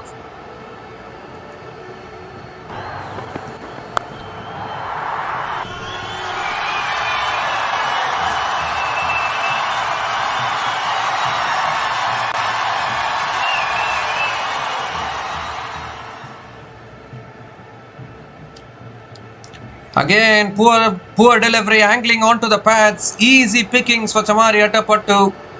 Once again and again, bowling it on the pads. You need to be bowling it on the stumps or even outside the off stump. You cannot be bowling it on the pads. Feeding Chamari Atapattu with another boundary, back-to-back boundaries here.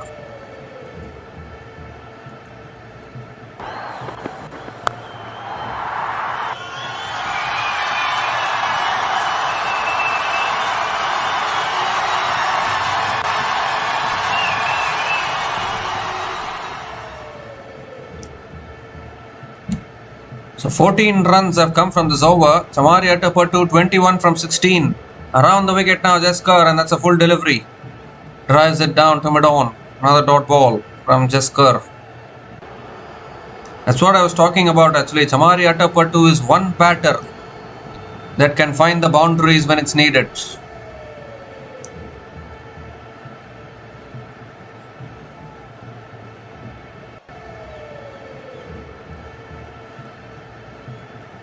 Last ball of the over. Oh, smashed. Oh, got a hand on it, I think, the bowler. But that's gone straight again. Will that run away for 4? Fielder. Oh, does well. Good fielding.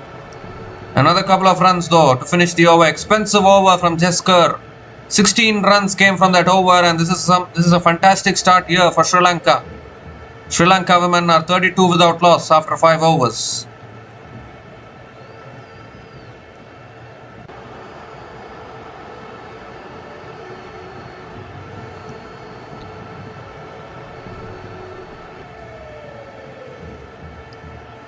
So once again, Chamari Atapattu, when she gets going, no boundary is big enough.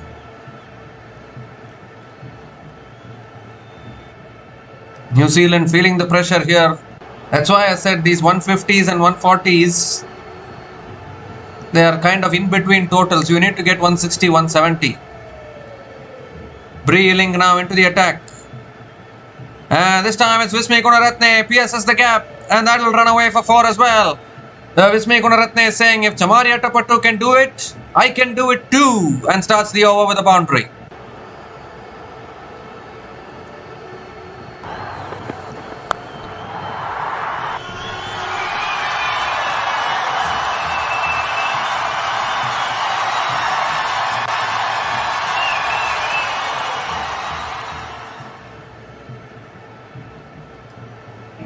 So now the required run rate down to 7.75, and it's a fantastic opening partnership here between these two batters. Can Sri Lanka build on this?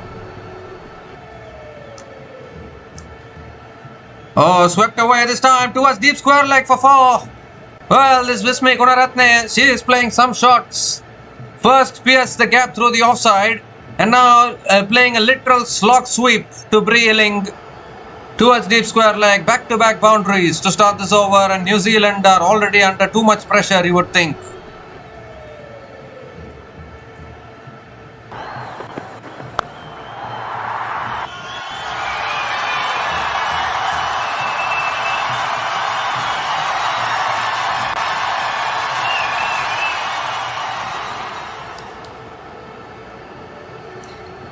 This time Vismi Gunaratne flicks it away towards deep square leg and picks up another single. Well, it's danger signs here for New Zealand, as these two batters are finding the boundaries at will. A few of the England players watching from the balcony.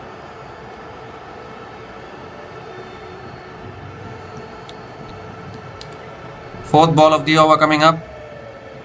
Oh, Atapattu again, over mid-on, and they'll run away for 4. Third boundary in this over. Sri Lanka are on the charge here. Both these openers are unstoppable. Another expensive over, 13 coming from this over. Still 2 balls left.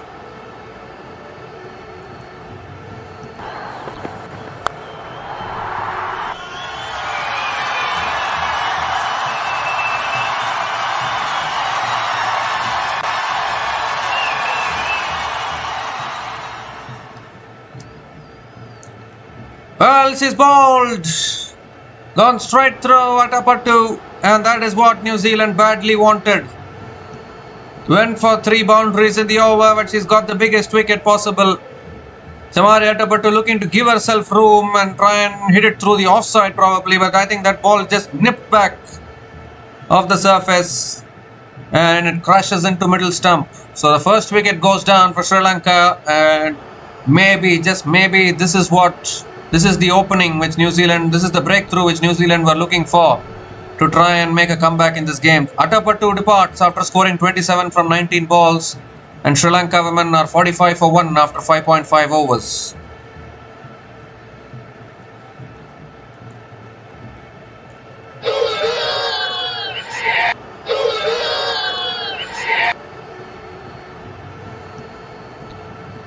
So Sri Lanka women are 45 for 1 after 5.5 overs, and it's also the time for the drinks break.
So we come to the end of the drinks break. Harshita Samaravikrama, new batter to the crease. It's driven back to the bowler. And another dot ball to finish the over. 13 runs came from that over, including the big wicket of Chamaria Tapattu. And Sri Lanka women off to a positive start, 45 for 1 after 6 overs after the power play.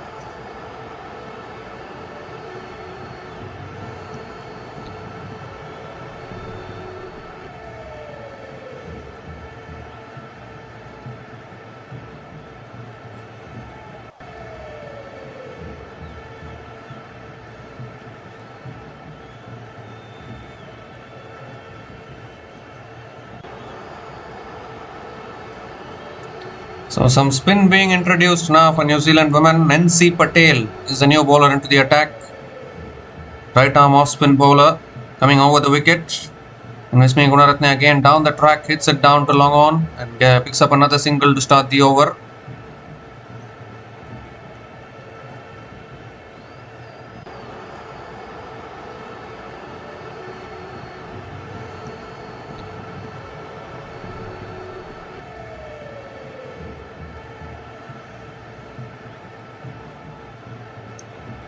Harshita Samaravikrama is back on strike. If anyone remembers that Women's Asia Cup 2024 final, I think that is the only match in which I have seen Harshita Samaravikrama perform till now. I have never seen her perform before that or after that. Only in that Asia Cup final she performed. It's again on the stumps, defended back to the bowler.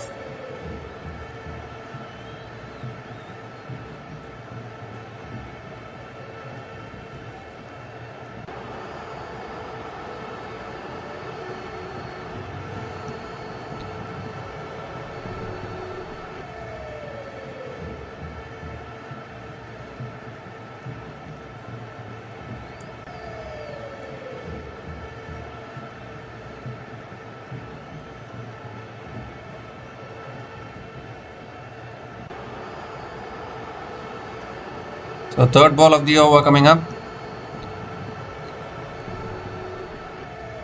Now that they have picked up the wicket of Chamaria Tapattu. Ooh, was that a chance? Gone through the hands of Nancy Patel.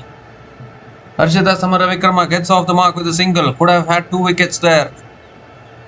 And this is the thing actually. Now that they have got the wicket of Chamaria Tapattu, it could be a little bit of pressure on Sri Lanka here.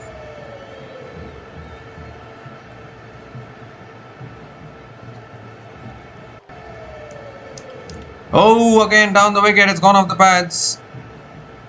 Another dot ball from Nancy Patel.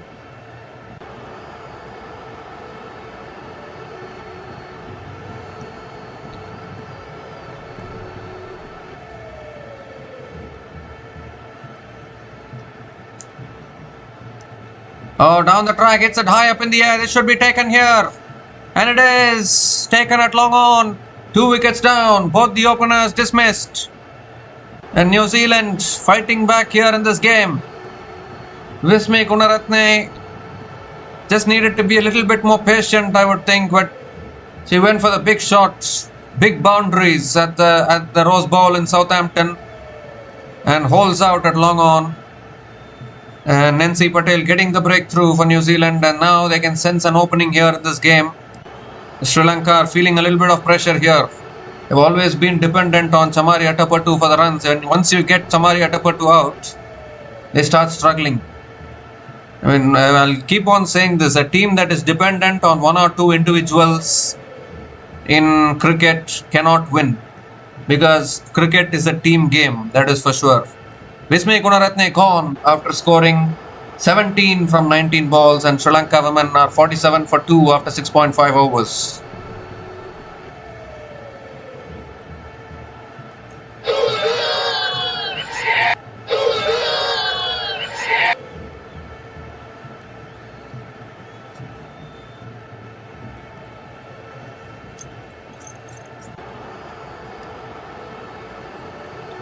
So Hasini Pereira is the new batter to the crease, coming in at number 4. Last ball of the over coming up from Nancy Patel. Goes for the sweep there. He's got it past short fine leg. The ball is running away. The deep fine leg does, short fine leg does well. It will be 2 leg byes to finish that over. 4 runs came from that over, including the wicket of Vismi Gunaratne. The Sri Lanka women are 49 for 2 after 7 overs.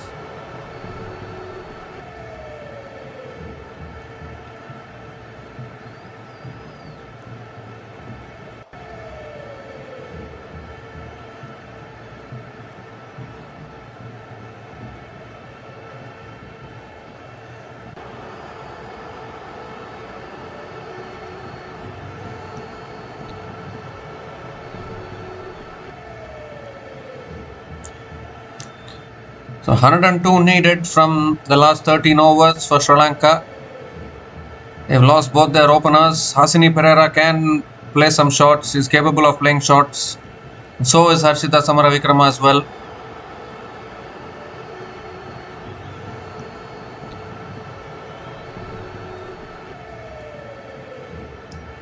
Melly Kerr is the new bowler into the attack. Pulled away again by Harshita Madhavi. Harshita Samaravikrama towards deep mid wicket and picks up another single to start the over.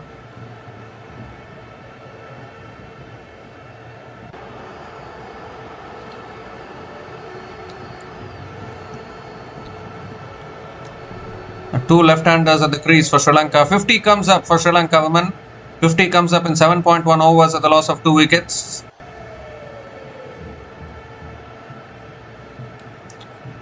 That's punched again down to long on, and Hasini Pereira picks up another single.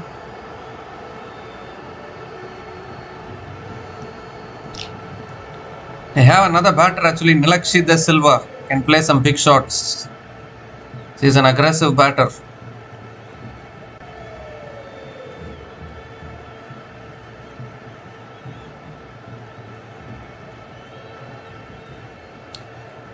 This time punched again straight to point.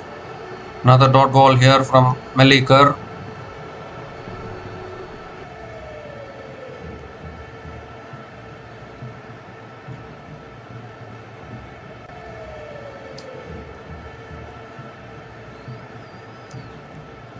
This time goes for the sweep towards deep mid wicket and picks up another single. Equation requirement now under 100 runs for Sri Lanka. Hasini Pereira is back on strike.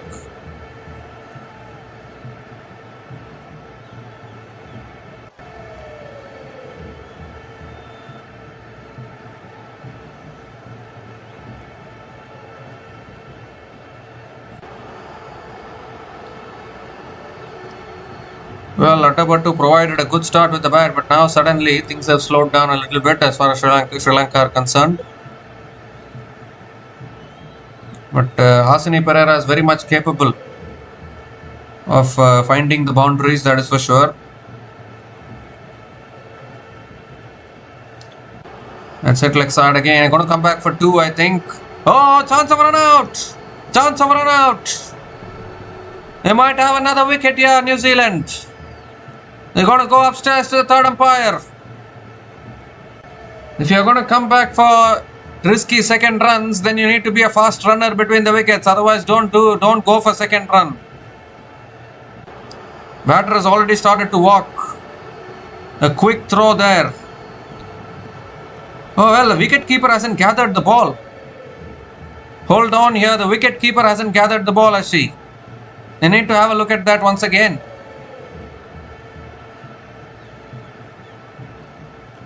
He's already started to walk, but I don't know whether the wicket keeper gathered the ball or not.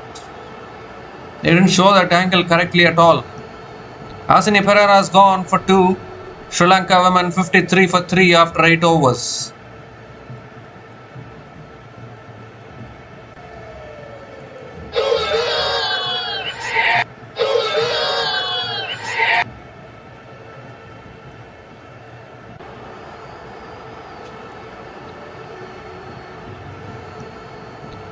Now Kavisha Dilhari is the new batter to the crease, coming in at number 5.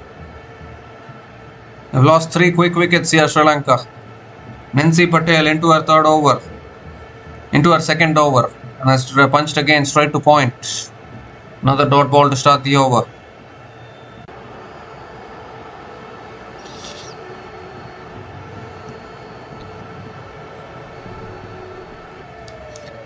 Well, that's a slog sweep from Harshita Samaravikrama. It's in the gap. Good fielding at deep mid wicket. And Samaravikrama will pick up a couple of runs.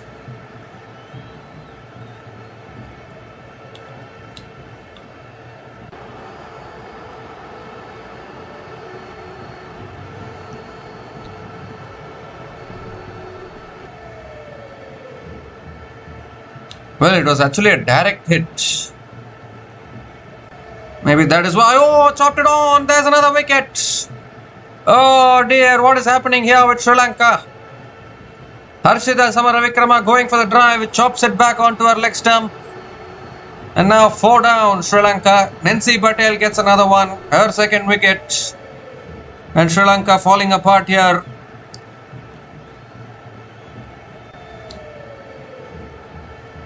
It was not a wicket-taking ball by any means, but Harshita Samaravikrama chopping it on. New Zealand on top here now in this game. Harshita Samaravikrama out for 5.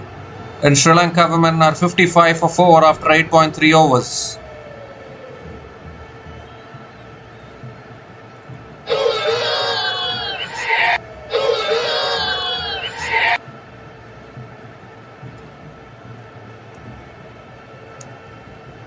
So now looking in a lot of trouble here, Sri Lanka. Nancy Patel getting another wicket. Harshita Samaravikrama, she was born only to play that one innings in that Women's Asia Cup 2024 final.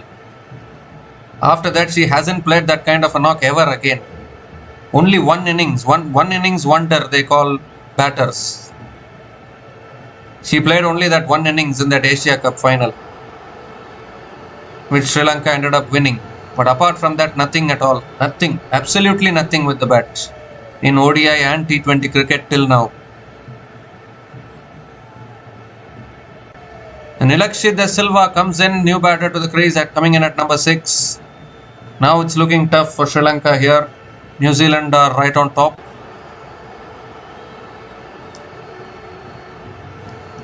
This time flicked away by Nilakshit De Silva, gets off the mark with a single.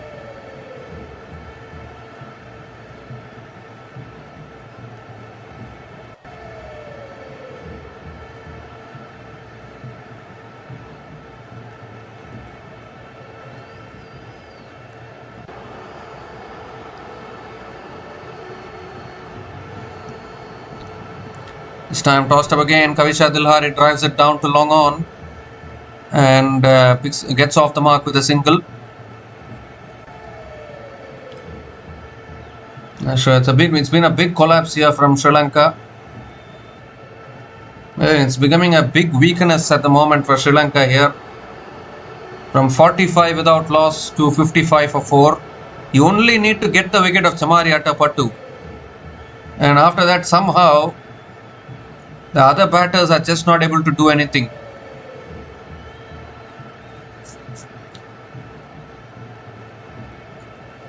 So 4 runs came from that over, including the wicket of Harshita Samaravikrama, and Sri Lanka women are 57 for 4 after 9 overs.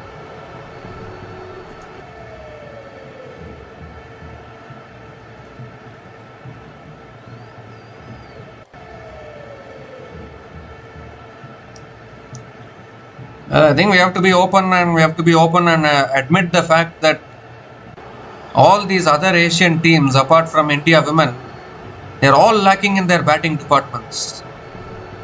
And if you look at Sri Lanka, Pakistan and Bangladesh, their men's teams have better batting depth than their women's teams.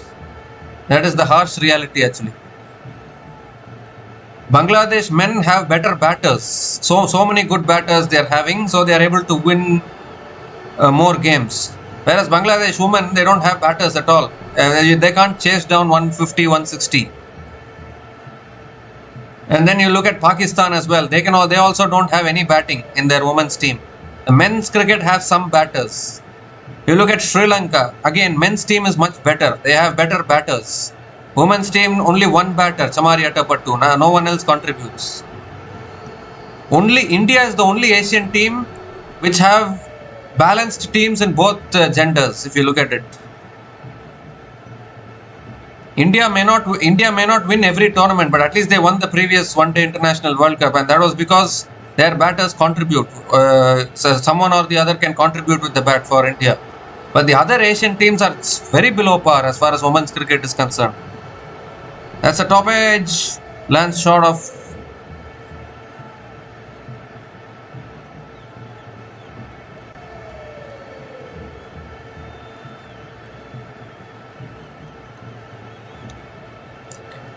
So 2 more deliveries left in this over. Required run rate has gone up to 9 now.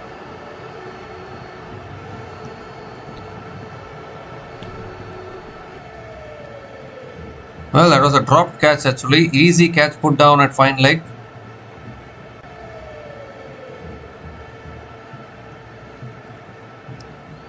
Fifth ball of the over. Tossed up outside the off stump. Driven away by Nilakshi De Silva towards deep extra covers. And picks up another single. This is one of the reasons why Asian teams are not able to win Women's Cricket World Cups.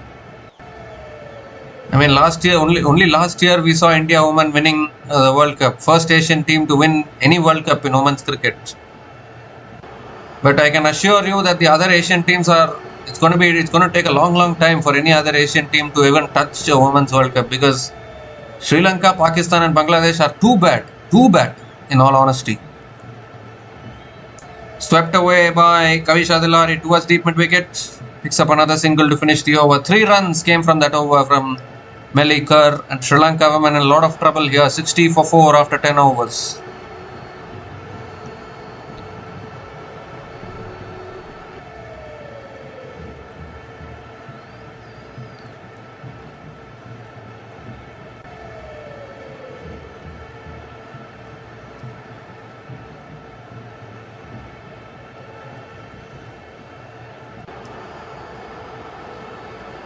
Well, after that kind of an opening start, Samaria Topatu got dismissed and everything has turned upside down as far as Sri Lanka are concerned. Comes down the wicket here. Kavisha Dilari swings it leg side towards deep mid wicket. Picks up another single to start the over. Above 9 now the required run rate. Nilakshi De Silva played a fantastic knock at Colombo in last year's Women's One Day International World Cup, but unfortunately the rain intervened. Their own weather stopped them from winning that game. Otherwise they could have beaten New Zealand there.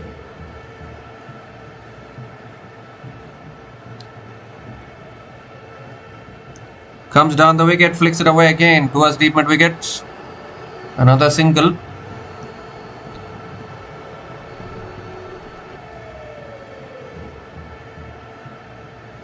.89 from 58 looks gettable, but they need a lot of boundaries at this stage. Down the track, drives it down the ground, pass mid off, and that'll run away for 4. Much needed for Sri Lanka women.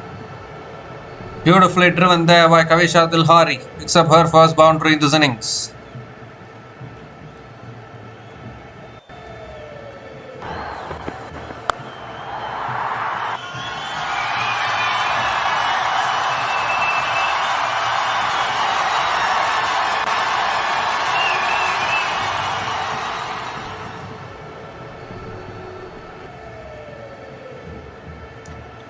This time flicked away again. Might push for 2 here. No, just a single for Kavisha Dilhari.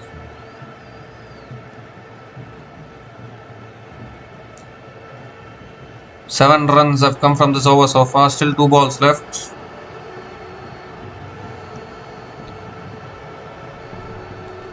Both these teams have lost their opening games. Looking to get off the mark here.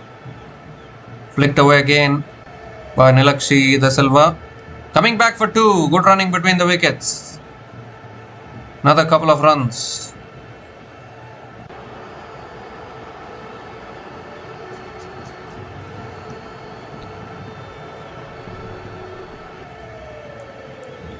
Nilakshi De Silva can play the big shots. He's a power striker of the ball, that is for sure. Hasn't hit a boundary so far. Very much capable though.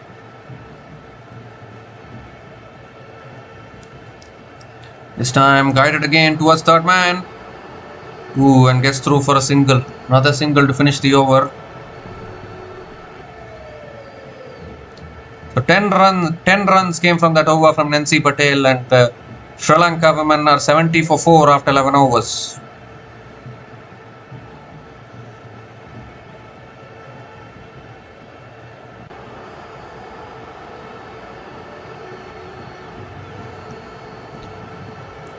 You look at the strongest team in both the groups. India, Australia, South Africa in the other group. England, New Zealand and West Indies in this group. Apart from South Africa, all the other teams have won at least one Women's World Cup. The India women have not won a Women's T20 World Cup so far, but they won the Women's One Day International World Cup.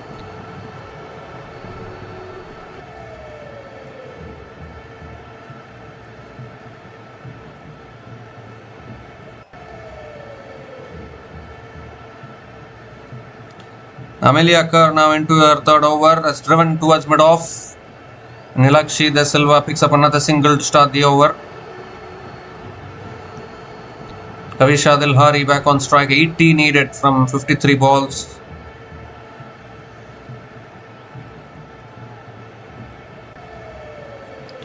Shot this time, pulled away towards deep mid-wicket. Picks up another single.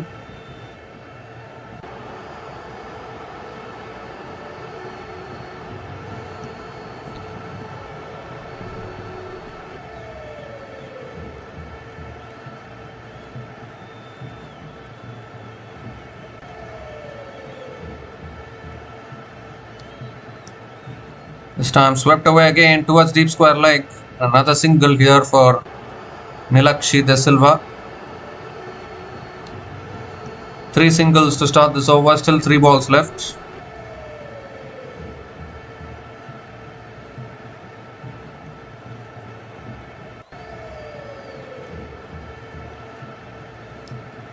Ooh, tossed up again, almost yorked herself.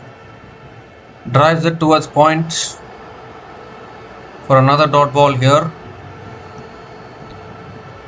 Need to keep finding the boundaries here, Sri Lanka. The required run rate will increase very quickly.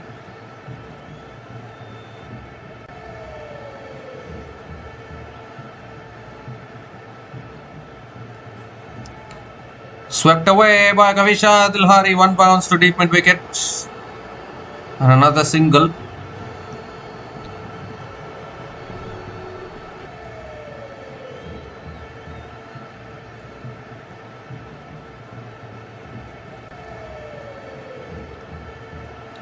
So last ball of the over coming up. Swept away again towards deep mid wicket again. Nilakshi De Silva picks up another single to finish the over. 5 runs came from that over from Melly Kerr, and Sri Lanka women are 75 for 4 after 12 overs.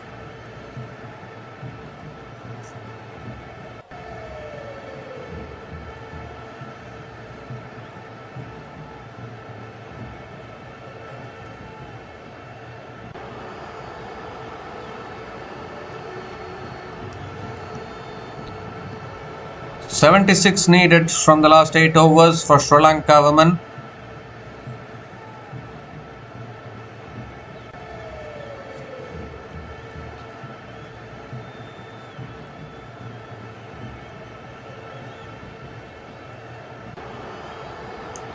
Nilakshi De Silva 9 from 11 balls. Kavisha Dilhari 11 from 10 balls. Sophie Devine is the new bowler into the attack. Honestly, looking at all the other bowlers, I think we forgot that Sophie Devine can also roll her arm over. She's a decent enough bowler. Oh, inside edge towards short fine leg. Nilakshi De Silva picks up another single.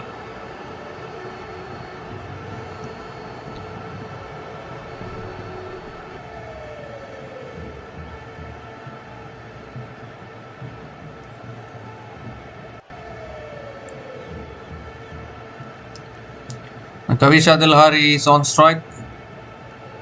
Goes for the paddle, gets it away. Past short fine leg into the boundary for 4. That's a very clever shot from Kavisha Dilhari. And picks up another much needed boundary here for Sri Lanka.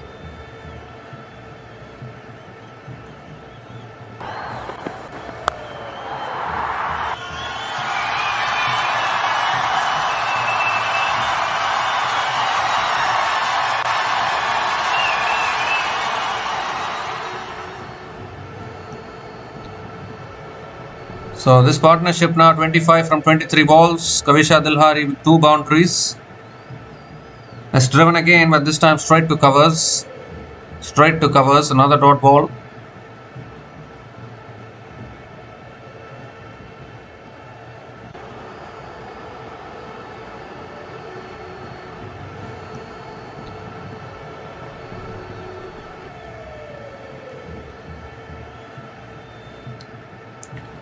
Gives herself room, tries it again, but straight to that fielder once again. Is looking to pierce that gap between mid-off and covers, but heading it straight to that fielder.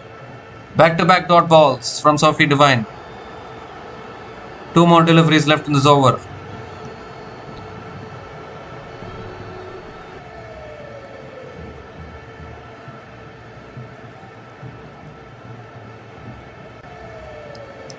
Oh, goes for a paddle again. This time to short third man. Doesn't get bad on it. In fact, it's given us byes single. Given us byes.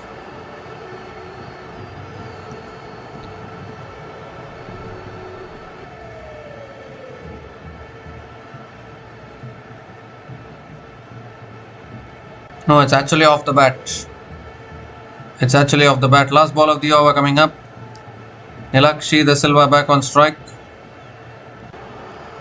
And looks like there's a halt in play here. Maybe she got hit on the helmet. Mandatory concussion check. Whenever a batter gets hit on the helmet, whether it's a serious injury or not, you always do a mandatory concussion check. That is the rule. It might not be a serious injury. It might only be a minor injury. But still you go through a concussion check to just ensure that everything is alright.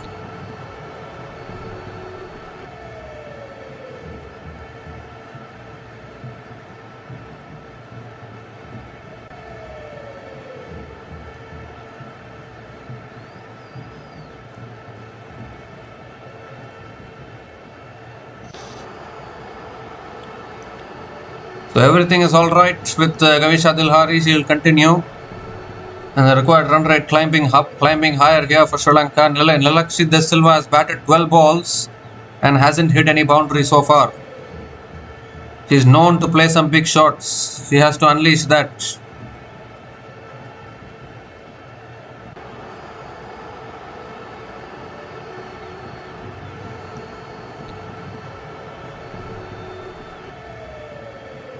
Last ball of the over. Oh, extra bounce there for Sophie Devine. How did that ball bounce? Through to the keeper, is given as a wide. And the first bouncer for the over. That bounced like anything actually for Devine there.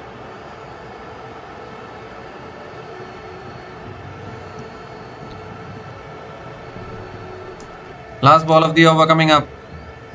Oh, stops in her follow through.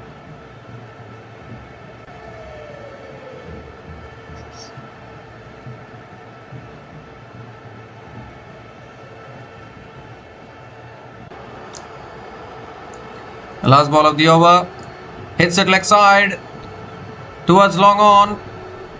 Deep mid wicket coming around. Can't get to it. It's another boundary. So finally Nilakshi De Silva picks up her first boundary in this innings, and a great way to finish the over for Sri Lanka. Expensive over from Sophie Devine. 11 runs came from that over. Sri Lanka are back in this. 86 for 4 after 13 overs.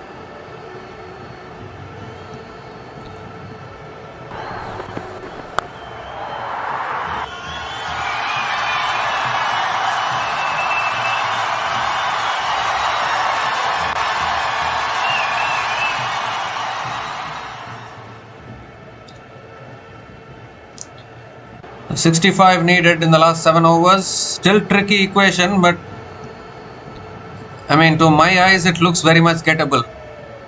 I don't know about others. To my eyes it looks gettable. Jesker back into the attack. It's full again, driven towards cover. Side the stumps at the non-striker's end. No, in fact, throws it at the striker's end, and they'll get through for a single.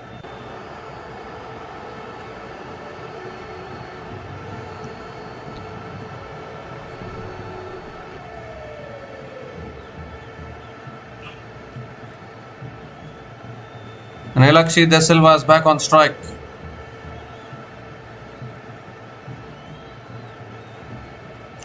Second ball of the over. Driven again. Straight to point. Dot ball from Jasker. That's why I said it's very much gettable. But we don't know whether Sri Lankan batters can actually get it. Although, look at the previous game. West Indies chased down a similar kind of an equation. It looked as though West Indies were out of it in the previous game against New Zealand. But Shemaine Campbell came and played a fantastic knock and helped West Indies chase it down. That's driven away again. Past that fielder. Towards deep extra covers. He'll come back for 2. Couple of runs for Nilakshi De Silva.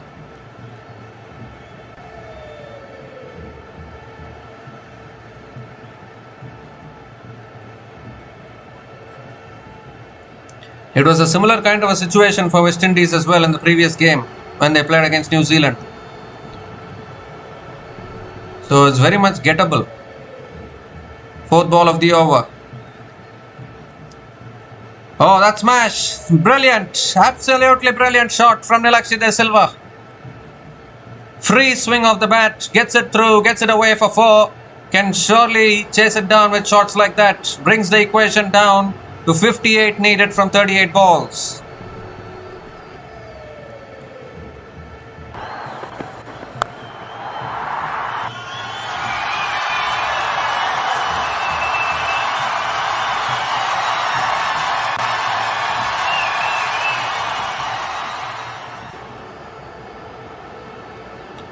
This time flicked away again towards deep mid wicket. And Nilakshi De Silva picks up another single. So this is a good partnership building up. They lost 4 quick wickets. And can these two try and take Sri Lanka home here? The win predictor is still 71% in favour of New Zealand, and understandably so, because this is still not guaranteed, because anything can still happen, but looks chaseable. Well, if you give this equation to a men's T20 team, they will definitely chase it down. I can guarantee that. But I am not sure about a women's team. No disrespect to women's teams, but I am just saying it looks chaseable when you look at this target. So 8 runs came from that over from Jasker, and Sri Lanka women are 94 for 4 after 14 overs, and it's also the time for the drinks break.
So Sri Lanka women are 94 for 4 after 14 overs, and this partnership now is 39 from 33 balls between Kavisha Dilhari and Nilakshi De Silva. 57 needed from the last 6 overs. Rosemary Mayer is back into the attack for New Zealand. Nilakshi De Silva is on strike. Gives herself room, drives it straight to the fielder at covers. Another dot ball to start the over.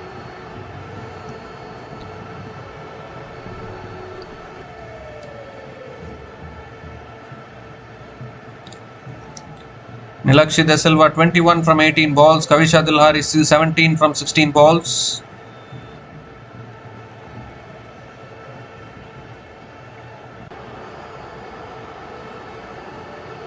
New Zealand looking for another wicket.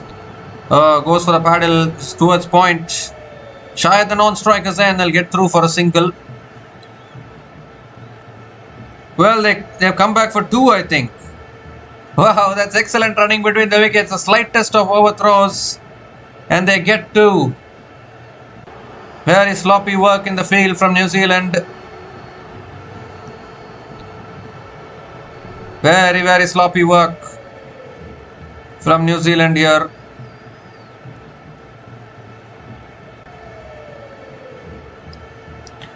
Oh, picks that one up. And oh dear, what happened there? The fielder came inside. Misjudged it completely. The fielder at deep mid wicket, and has it gone all the way for 6? That is what the umpires are looking at. Completely misjudged it. I thought that was going straight down the throat of that fielder at deep mid wicket, but she's palmed it all the way. A valuable 6 here for Sri Lanka off the bat of Nilakshi De Silva.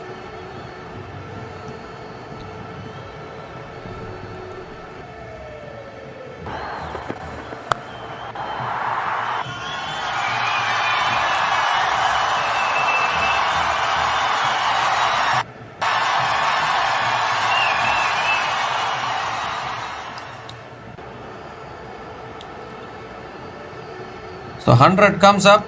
100 comes up in 14.3 overs. That's driven again straight to the fielder at covers. And another dot ball from Rosemary Mayer. This partnership now 47 from 37 balls. I mentioned earlier Nilakshi De Silva is a good batter. 29 from 21 balls. 49 still needed from the last 32 balls. Sophie Devine completely misjudging it there. This time flicked away, leg side. They might push for 2 here. They might push for 2, and they will get 2.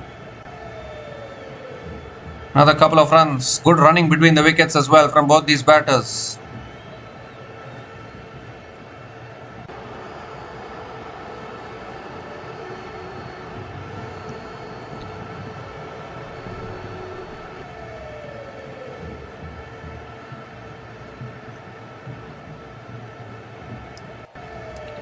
So last ball of the over coming up.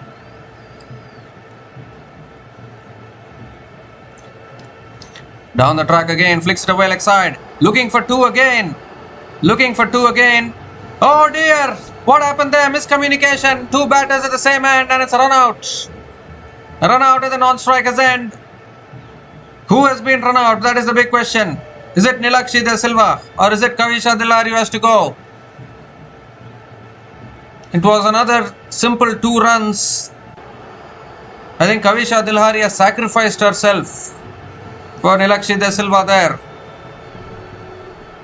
Nilakshi De Silva wanted to. Kavisha Dilhari didn't even respond.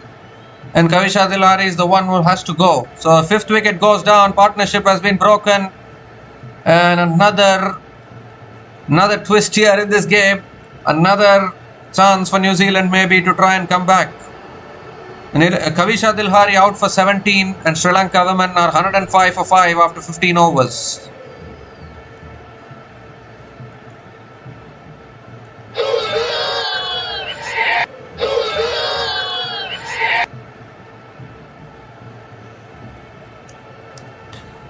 A 46 still needed from the last 5 overs, but does Sri Lanka have the batting power? That is the big question here, because new batter to the crease now for Sri Lanka. is Kaushani Nutyangana. A new player actually, I don't know much about her in all honesty. Kaushani Nutyangana is the new batter to the crease, coming in at number 7.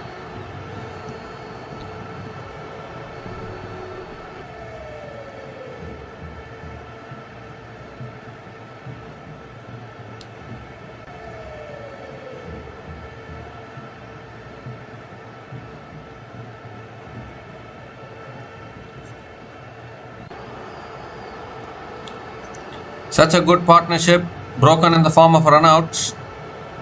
Well, I think the only thing is that when the non-striker is calling you for the second run, you must just respond. Nilakshi De Silva was already going for the second run, and Kavisha Dilhari unnecessarily hesitated there. We have seen these kind of runouts happen plenty of times in this game.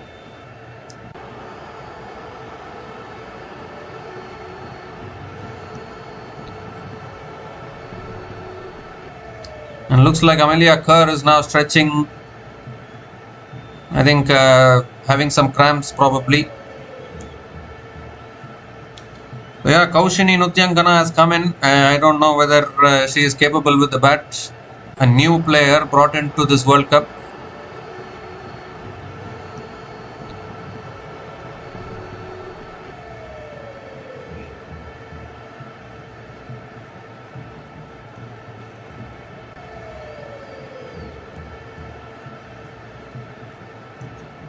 So Nancy Patel now going to be bowling 16th over of this innings.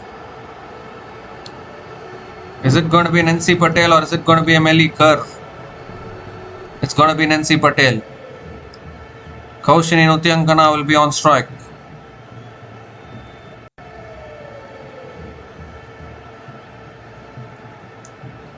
And Nancy Patel are going to come around the wicket to Kaushini, who didn't bowl a single over today. Maybe she is capable with the bat. Hits it down the ground again to long on. Kaushini Nutyangana gets off the mark with a single.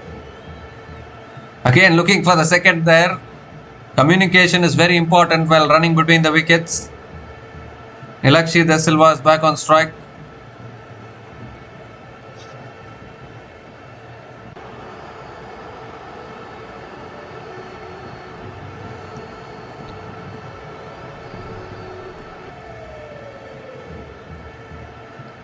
.45 from 29 now. I think Nilakshi De Silva will have to play the big shots. Kavisha Dilhari sacrificed her wicket for Nilakshi De Silva. Down the track, swings it down the ground towards long on and picks up another single.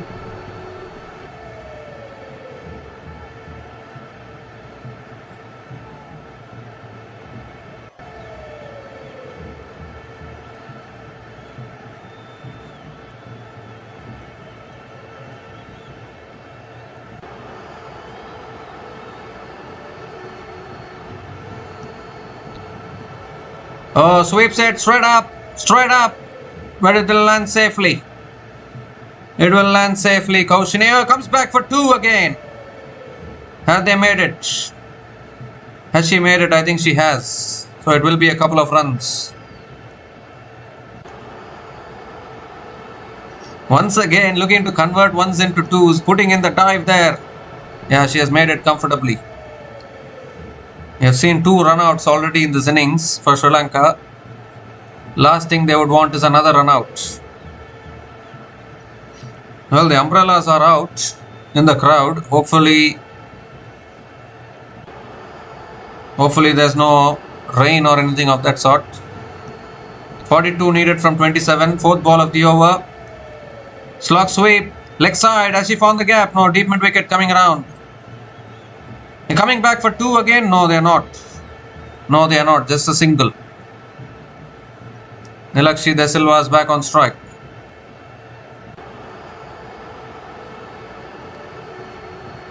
Umbrellas are out. Looks like the rain is starting to come down a little bit. You need to look at the Duckworth-Lewis scores as well at this stage.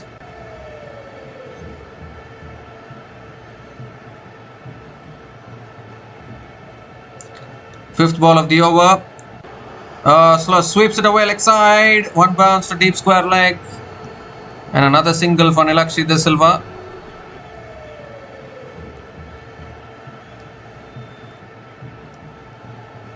And England is a kind of place where anytime rain can come.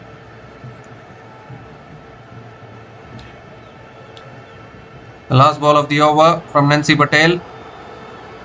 Edged. Short third man. Does well. Miscommunication again. Then gets through for a single. What is happening with the running between the wickets? I'm not quite sure. Another single to finish the over. 7 runs came from that over. And Sri Lanka women are 112 for 5 after 16 overs.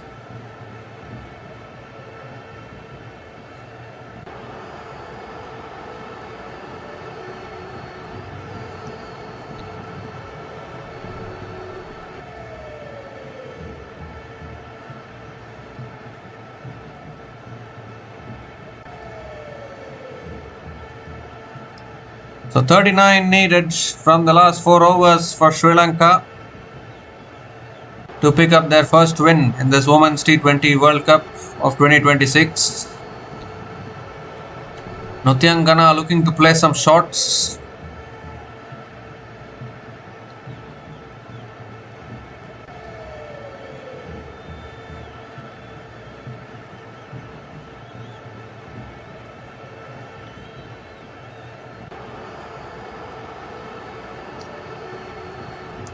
So Bree Illing is back into the attack now. 1 for 22 in her 3 overs so far.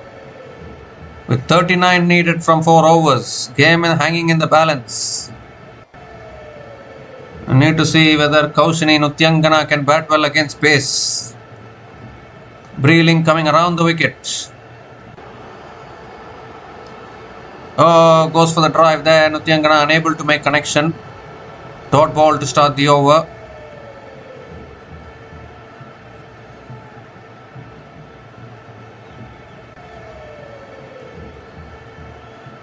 Well, the umbrellas are out actually. DLS score has to be known at some point. Has driven towards covers and Nuthyangana gets through for another single.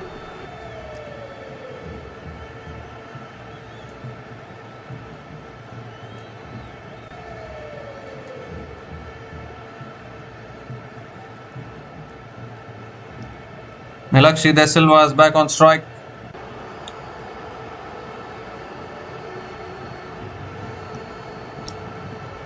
Third ball of the over coming up.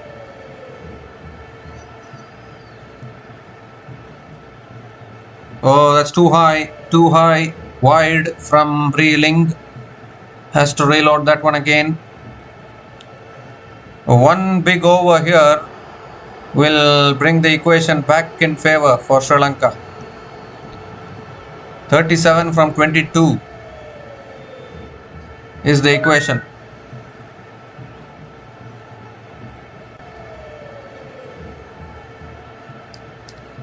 Looks for the drive again, unable to make connection. This is a good over so far, just 2 runs coming from this over. Still 3 balls left. Nilakshi De Silva 34 from 26 balls is a set batter at the crease.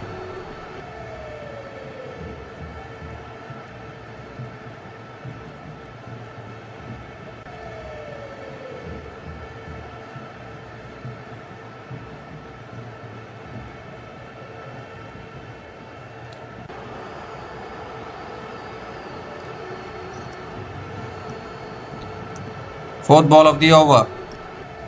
Oh, paddles it over the keeper, over fine leg, 4 more, 1 bounce and into the boundary. Much needed for Sri Lanka. Nilakshi De Silva finds the boundary when it's needed. Brings it down to 33 from 20. Still 2 more deliveries left in this over.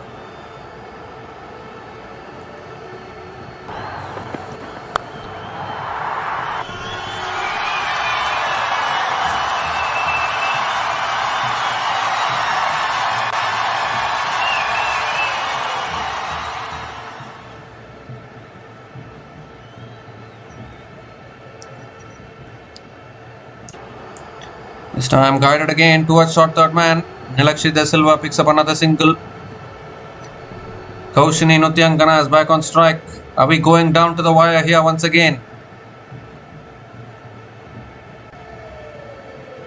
7 runs have come from this over. Still 1 ball left.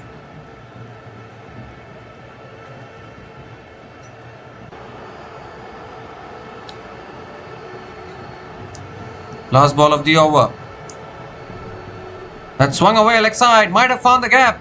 Might have found the gap. She has another boundary to finish the over. Kaushini, the Newzealandcricket this time, picks up her first boundary and a very good over for Sri Lanka. 11 runs came from that over and Sri Lanka women are 123 for 5 after 17 overs. 28 needed from the last 3 overs.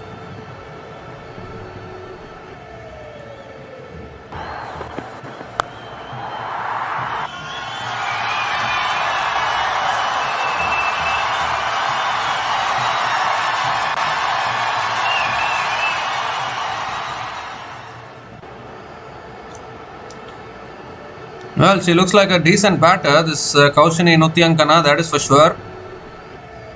Player not afraid to swing her bat around. 10 from 7 balls, Kaushini Nutyankana. She didn't bowl a single over today. Maybe she's a specialist lower order batter. 28 needed now from the last 3 overs. Melly Kerr bowling the 18th over. And Nilakshi sweeps leg side towards deep square leg and picks up the single to start the over. 27 from 17 now. Kaushini Nutyankana is back on strike. And she's not afraid to play her shots at all. She's going to go for the shots if it is there in her arc.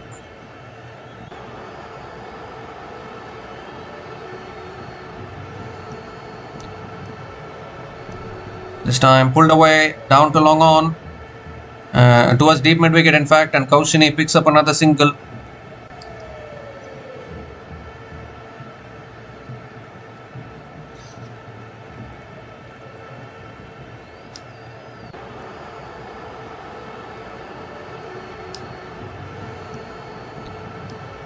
Tossed up down and finds the gap, coming down the wicket, hits it away towards deep, extra covers for 4. Nilakshi De Silva delivering under pressure here.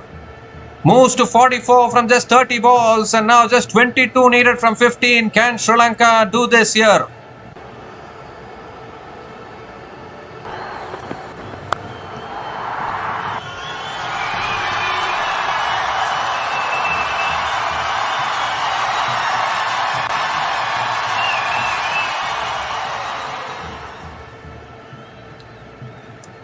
Ooh, this time it's an inside edge. And Nilakshi De Silva gets through for a single. Good over this. 7 runs have come from this over. 21 needed from 14. This is game on here. Kaushini can also play her shots. She's shown that by hitting that boundary in the last ball of the previous over.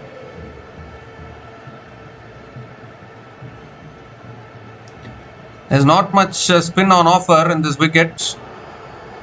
So Melly Kerr is not getting much purchase.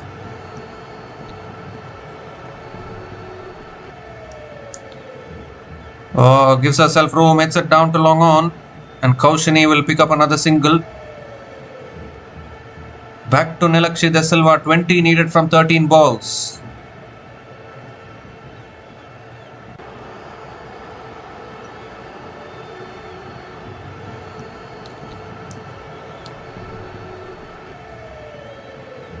Last ball of the over.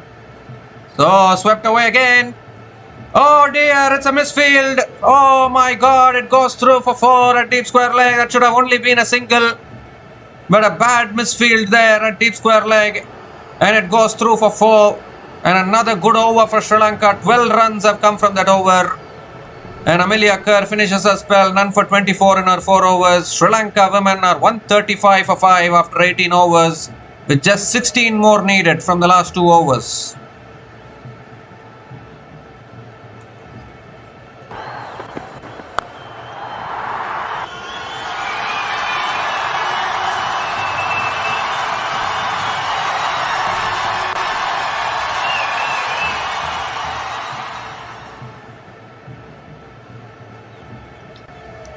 Well, I mentioned earlier that Nilakshi De Silva is a fantastic batter. 49 from 32 balls. Just inches away from taking Sri Lanka over the line here in this run chase. Swung away leg side by Kaushini. One bounce to deep mid wicket. Picks up another single to start the over. 15 needed from 11 now. Rosemary Mayer bowling the penultimate over for New Zealand.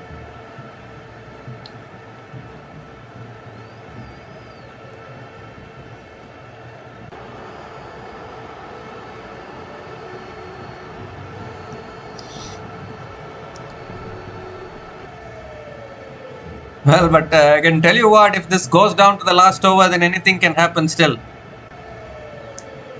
Again down the track, pulls it away leg side, towards deep square leg.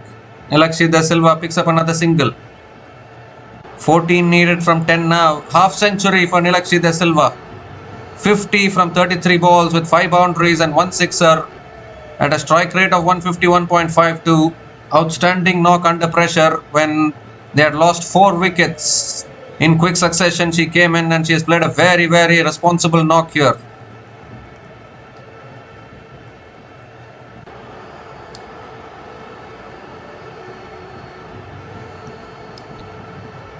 And this time it swung away leg side. Finds the gap again for 4.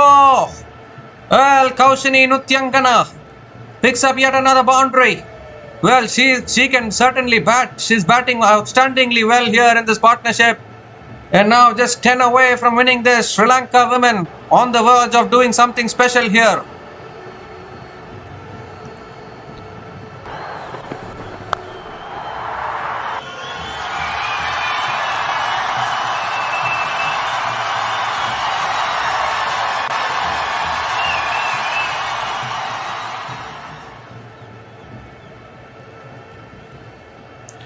Oh, that's a wide. That's a wide down the leg side. Wide down the leg side. Equation down to a runner ball now. 9 from 9. Well, you wouldn't back against Sri Lanka women now, surely, I think.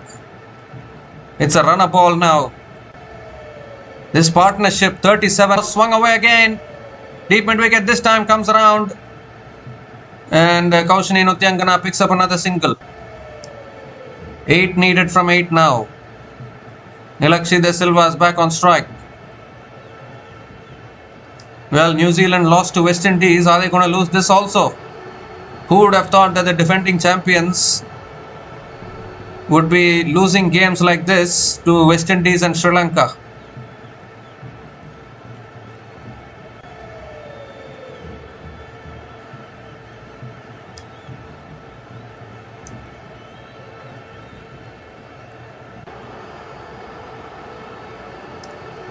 This time comes down the wicket, a little bit of an inside edge. Nilakshi De Silva picks up another single. 7 from 7 now.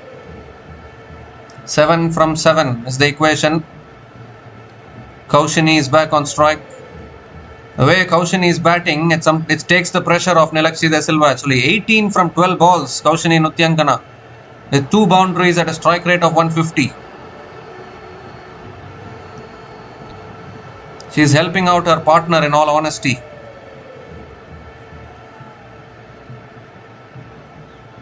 Last ball of the over. Swung away again, leg side. They might look to push for 2 here. And they are coming back for 2. They throw at the wrong end. They should have thrown it at the striker's end. But they threw it at the non-striker's end. They have completed 2. 11 runs came from that over from Rosemary Mayer. And Sri Lanka women are 146 for 5 after 19 overs with just 5 more runs needed from the last over.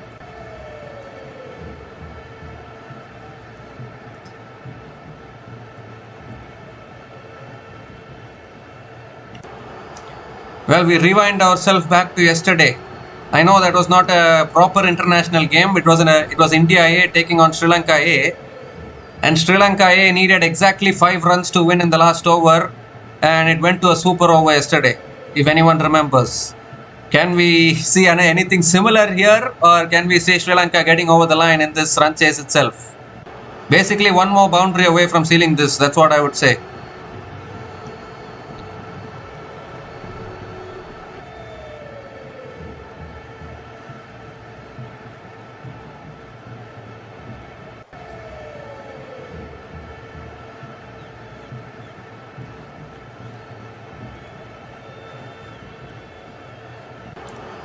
So just 5 needed from the last over. Sophie Devine is going to be bowling the last over for New Zealand.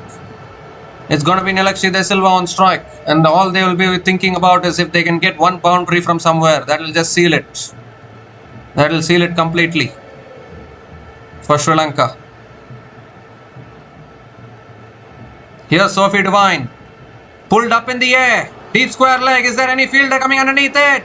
Oh, puts it down again. Goodness gracious. New Zealand have been stubborn not to take their catches. Couple of runs to start the over. 3 needed now from 5.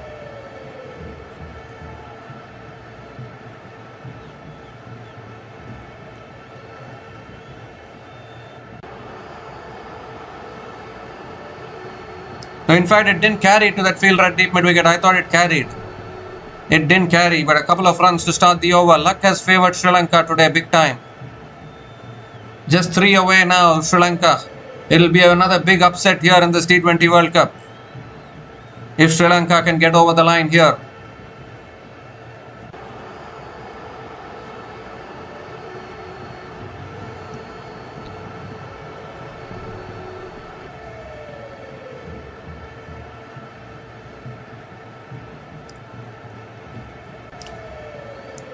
The second ball of the over coming up. Nilakshi De Silva on strike. 3 needed. Oh, beautifully ball under the legs. Under the legs. Oh, chance of run out of the non-strikers then. Kaushni wanted the single, sent back. It's a dot ball. It's a dot ball. 3 from 4. Are we seeing any more twists left in this game? Are we seeing any final twists? Or is Sri Lanka going to get over the line?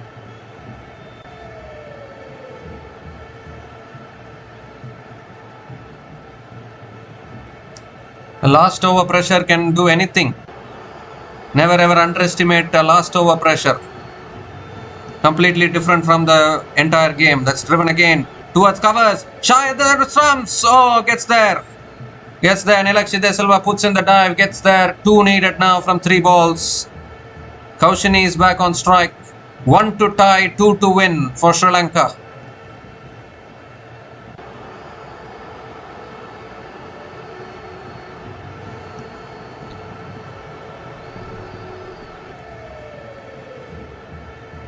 One to tie, 2 to win.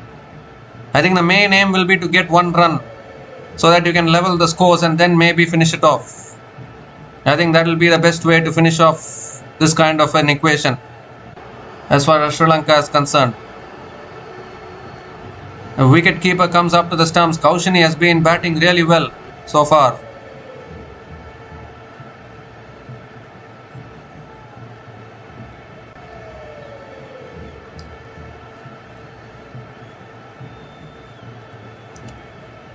So 2 needed now. Kaushini on strike. What an innings from Kaushini so far. 20 from just 13 balls for Kaushini Nutyangana. She has an opportunity of finishing it off here. Here we go. 2 needed from 3 balls. Field is up. Kaushini on strike. Swings it leg side. Gets it away for 4. That is it. Game over. Game, set and match to Sri Lanka women. They have defeated the defending champions New Zealand here at the Rose Bowl in Southampton.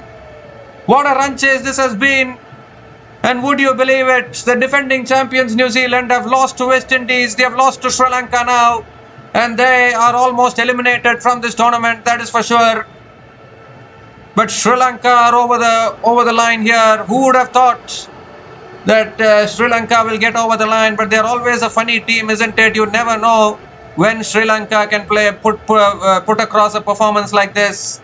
They are a very, very funny team. They can upset anyone on a given day. They defeated South Africa in the 2023 Women's T20 World Cup. They have defeated New Zealand now in the 2026 Women's T20 World Cup. And yet another last over thriller, unfortunately, going against New Zealand, defending champions. Not a good start for them. They wouldn't have expected to lose against West Indies and Sri Lanka, but it is what it is, and New Zealand are now very close to elimination, that is for sure. They have a game left against England as well, and if they are losing to West Indies and Sri Lanka, then they might lose against England as well, and that will just end their campaign right there.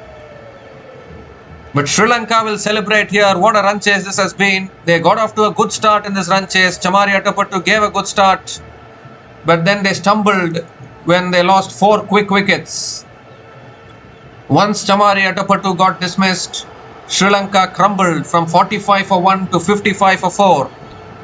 But then Kavisha Dilhari and Nilakshi De Silva, I kept on saying that Nilakshi De Silva is a really, really good batter. And she has ended up playing the match-winning knock, a half century from Nilakshi De Silva, 54 from just 37 balls with 5 boundaries and 1 6 at a strike rate of 145.95. And what an innings that was from Kaushini Nutyangana, 24 from just 14 balls with 3 boundaries at a strike rate of 171.43. I didn't even know who was Kaushini Nutyangana, to be very honest. She didn't bowl a single over today. But she really did well with the bat, if you look at it in that partnership. And yet another upset here in this T20 World Cup. New Zealand losing to West Indies and Sri Lanka are indeed huge upsets when it comes to a World Cup, that is for sure. Particularly the New Zealand women's team. New Zealand women's team are a really good team. And if you are able to win against them, then that is a really good achievement. So they were 55 for 4, Sri Lanka women, and from there Kavisha Dilhari and Nilakshi De Silva formed a partnership of 50 from 39 balls, the 5th wicket partnership, and then the 6th wicket partnership, the match-winning partnership of 48 from 28 balls between Nilakshi De Silva and Kaushini Nutyangana, helping Sri Lanka seal the deal. And they have won this game here at Southampton by 5 wickets, beating the defending champions, New Zealand women.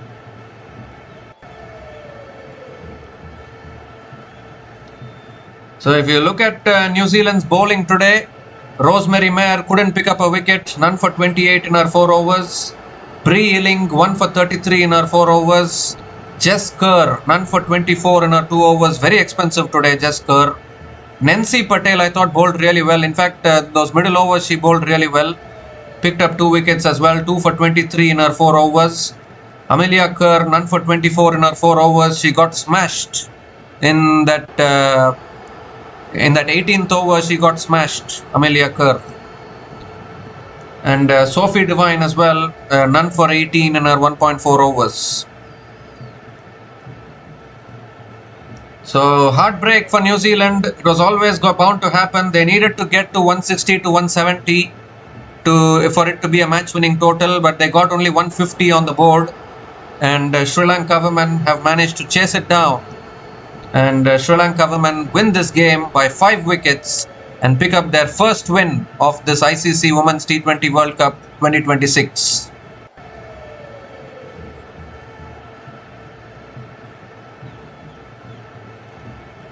So we'll be back again to cover the future matches of this Women's T20 World Cup 2026.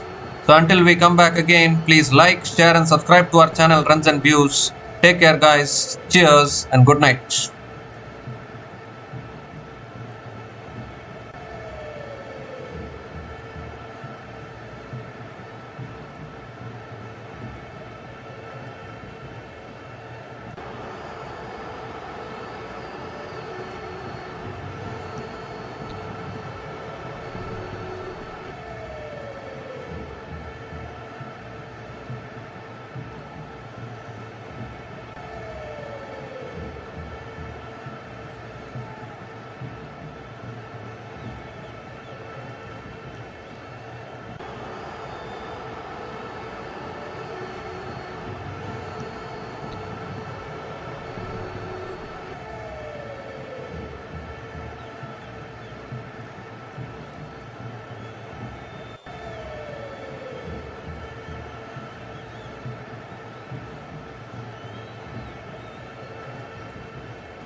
Please like, subscribe, and share.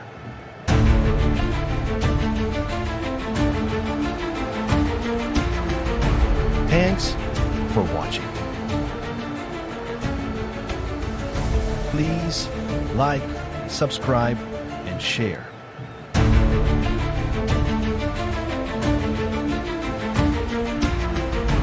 Thanks for watching. Please like, subscribe, and share.